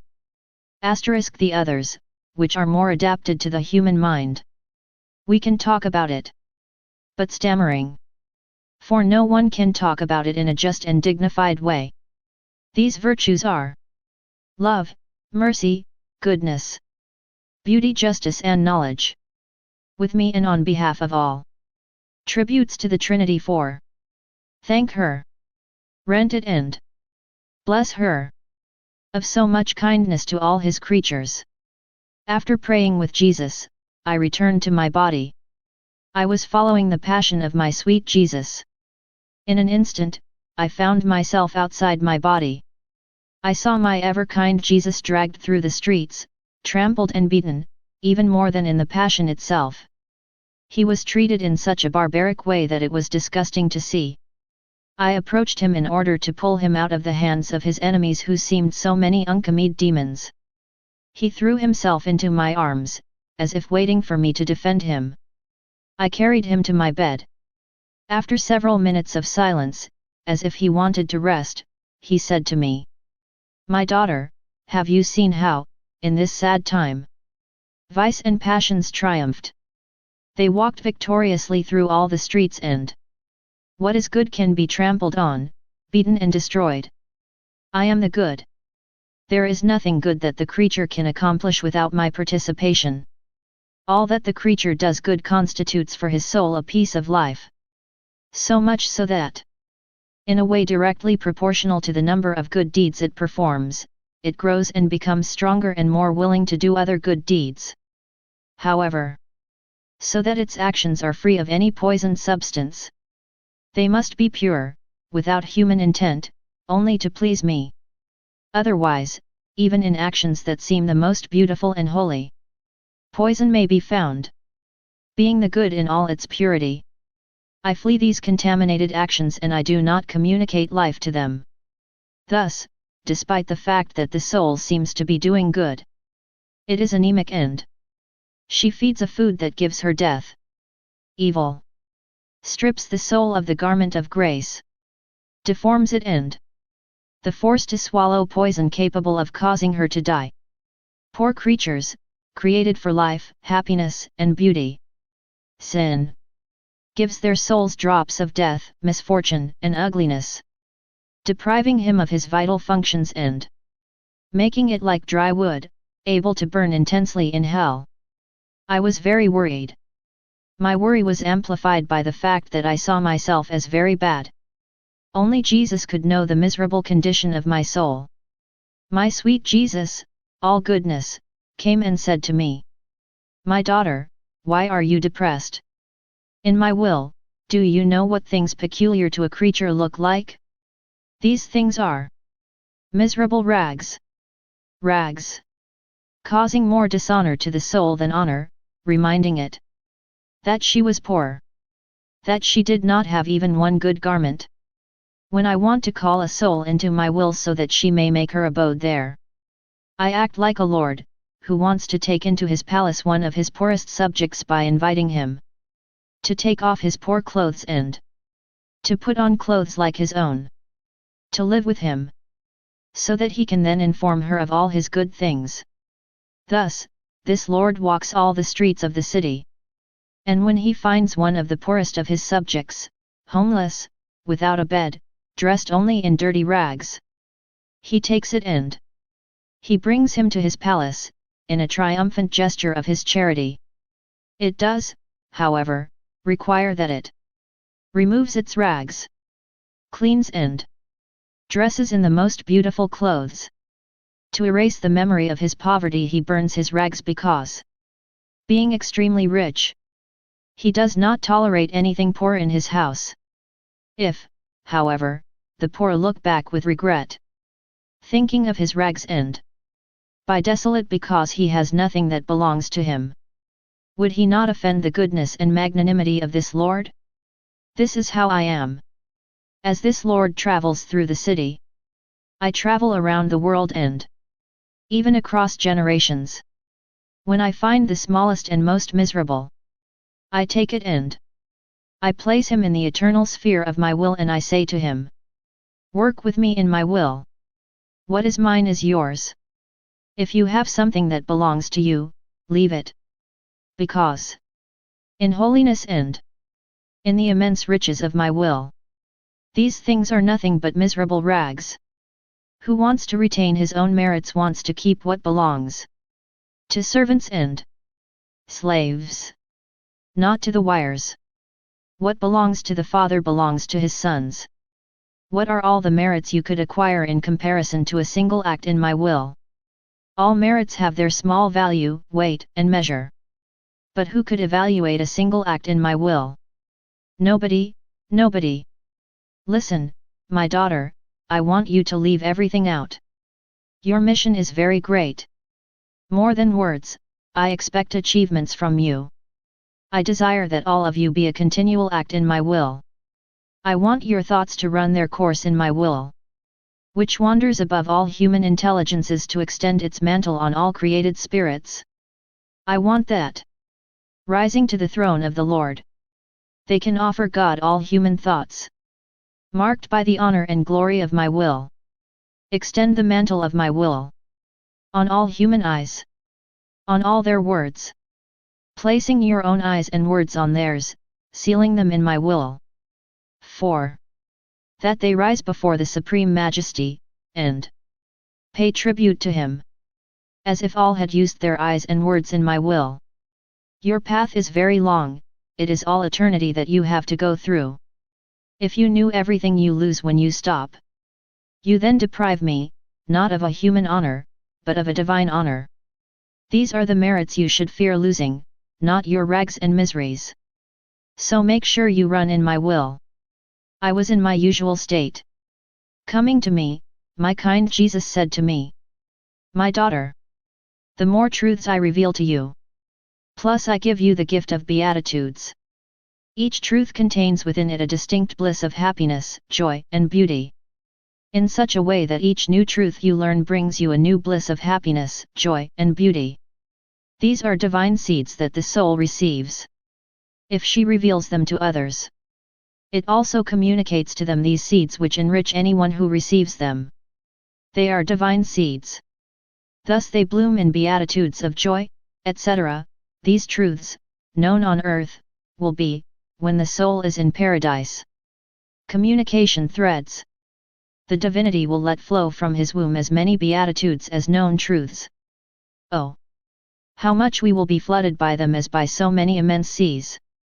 When you own the seed, you also have the available space, able to receive these immense seas of happiness, joy, and beauty. That who does not possess these seeds, and who has not known these truths on earth, has no space available to receive the corresponding beatitudes. It's like a child who wouldn't have wanted to learn all the languages, becoming an adult and hearing these languages spoken, that he did not want to learn, or that he has not been asked to study, he will not understand anything because, for lack of work, his intelligence remained closed. He made no effort to make room in his intelligence for these languages. At most, it will be dazzled and he will rejoice in the happiness of others. But he himself will not possess this happiness and he will not know how to cause the happiness of others. In this way, you understand the consequences of knowing a truth. In addition or less. And if we had known what great gifts we were losing by our negligence, we would have surpassed ourselves in order to acquire as many truths as possible. Truths are the pledge of my beatitudes. And, unless I reveal them, one cannot unravel their secrets. Truths rest in my divinity, waiting for their turn, that I may make them divine agents, to make known how many other beatitudes I have. The longer the truths are hidden within me, the more their fragrance and majesty can flood the creatures and reveal my glory. Pensez-vous que l'est completement inond de mes cadeaux? Pas du tout. Oh! How many of my gifts remain there, waiting to enchant the elect, while today they enchant no one. Every soul who enters heaven and has come to know a truth more than the others, a truth that was hitherto unknown, brings with it the seed to put forward new congratulations, new joys and new beauties. These souls will be like a deposit from which all others can draw. The end times will not come without me finding willing souls to reveal all my truths and to ensure that the heavenly Jerusalem may resonate with my complete glory and, in this way, that all the blessed may take part in my beatitudes. There are those who are the direct cause of new beatitudes, having known my truths. There are also those that are indirect causes, having passed through the people who have known the truths. Now, my daughter, I want to tell you something that's okay. Console yourself and bring you to pay attention and listen to my truths. The truths that glorify me the most are those that concern my will. The very first reason I created mankind was that the will of man is one with that of his Creator. But, having departed from my will, man has made himself unworthy to know the value and effects of my truths. You have here the motive for all the attention I give you, namely that your wills and mine work together, remain in perfect agreement and may your souls be willing to open their doors to the truths concerning my will. The first step to take is to want to live in my will. The second, to want to know it and, the third, to want to appreciate it. I have opened the doors of my will to you in such a way that you can know its secrets and their value. The more truths you come to know about my will, the more seeds you receive and the more protectors there are around you. Oh! How they rejoice in your company! Having found someone to entrust their secrets to, they will rejoice even more when they lead you to heaven. When, at the time of your entry, the divinity will put forward various beatitudes of joy, happiness, and beauty, which will flood you, not only yourselves, but all the blessed who will also take part in all this. Oh! As heaven awaits your coming, in order to have the pleasure of these new joys. Jaateus en priora. Monday do Jesus, emitai rant veril we, me transforma completement en mim et me dit, ma fille, prions ensemble afin de pouvoir prendre le contrôle du ciel et dm pecher la terre de tumeur dans le courant du mal.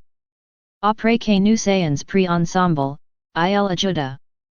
Quand monde humanite était sur la terre, lse trouvait très proche de la divinite. Puisqu'elle en était inséparable, genai fait rien d'autre que d'entrer dans l'immensite de la volonté éternelle et d'ouvrir bien des réservoirs au bénéfice des creatures. Jai donne à la famille humaine le droit de s'approcher de ces réservoirs qui avaient été ouverts par un homme et dy prendre ce qu'elle voulait.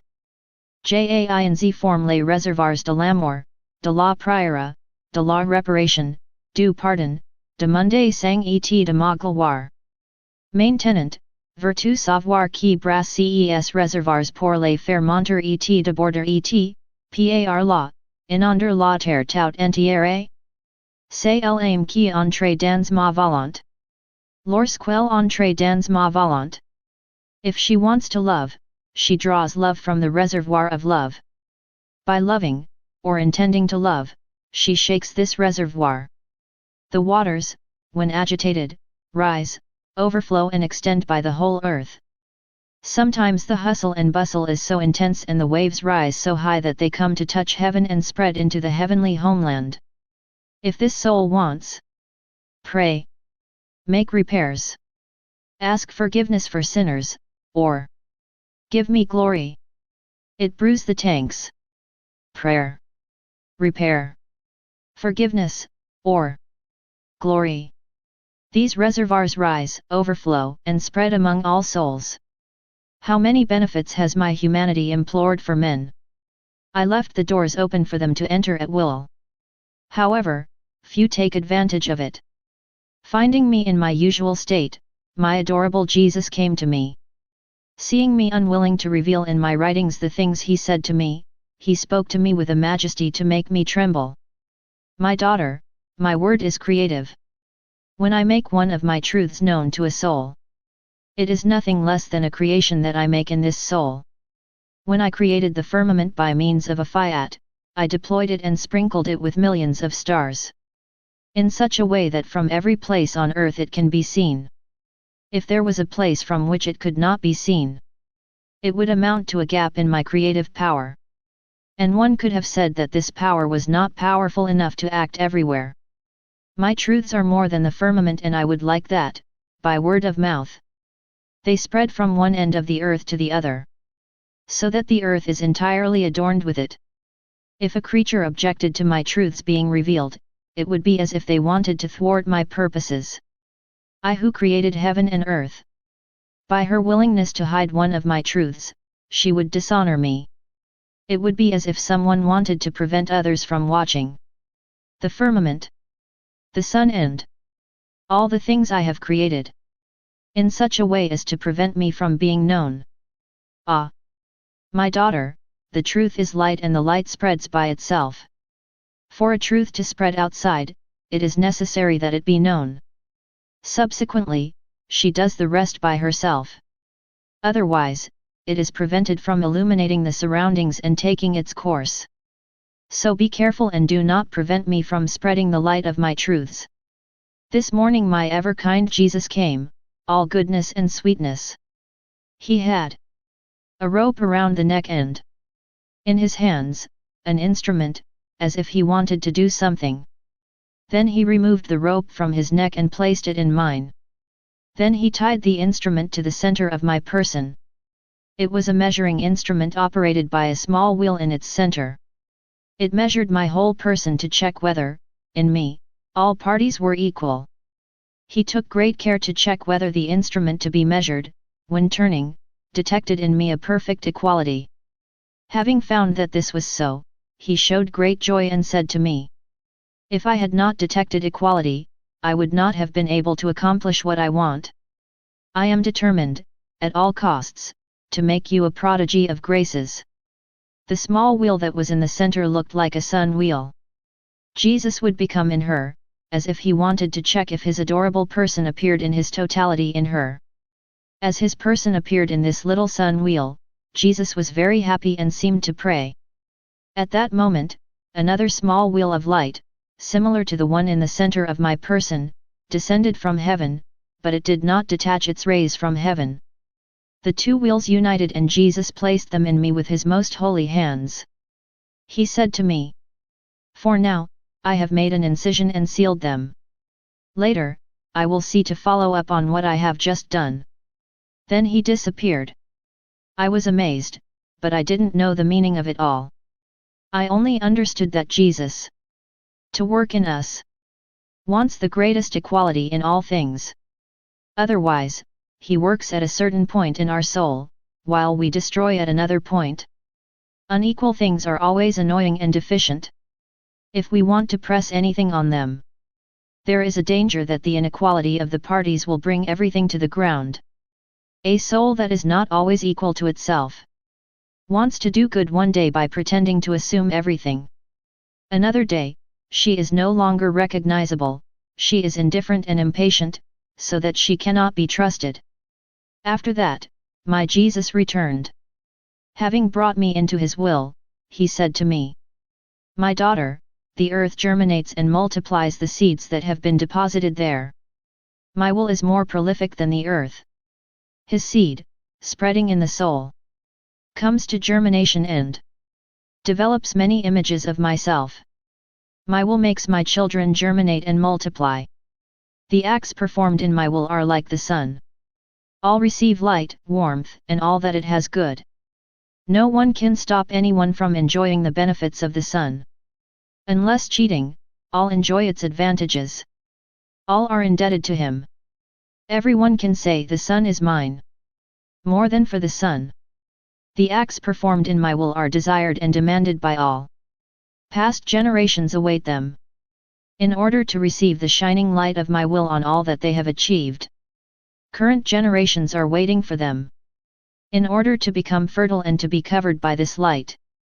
Future generations await them, as an accomplishment of the good they will do. The acts performed in my will always be, in the endless wheel of eternity, to make life, light, and warmth for all. I was in my usual state. My sweet Jesus, coming to me, said to me, "My daughter, the souls who live in my will are small wheels, which turn in the Ferris wheel of eternity. My will is the motion and life of the Ferris wheel of eternity. When souls enter my will to pray, love, work, etc., the wheel of eternity makes them spin in its endless circumference. In this wheel, they find everything that has been done or needs to be accomplished. Everything that should have been accomplished and was not.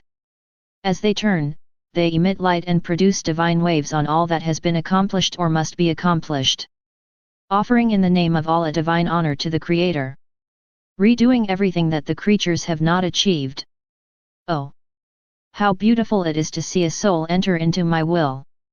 When she enters it, the Ferris wheel of eternity gives her a rope to make her tomb in her vast structure. And his little wheel engages in eternal tricks. The rope of the Ferris wheel puts it in communication with all the divine strings. By turning, the little wheel does everything that the Creator undertakes. It is like the first thing I created. Because, when turning, it is at the beginning, in the middle and at the end. Thus, it is the crown of the whole human family. The glory, honor and supplement of everything. It returns to God all the things He has created. May your turns be continuous in my will. J.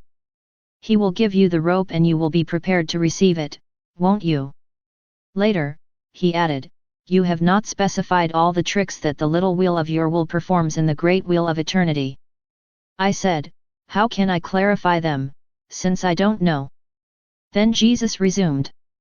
When the soul enters into my will, even by a simple acceptance or by her abandonment, I give her a rope so that she turns her wheel. And do you know how many towers it to me? She to me as many times. That the spirits think.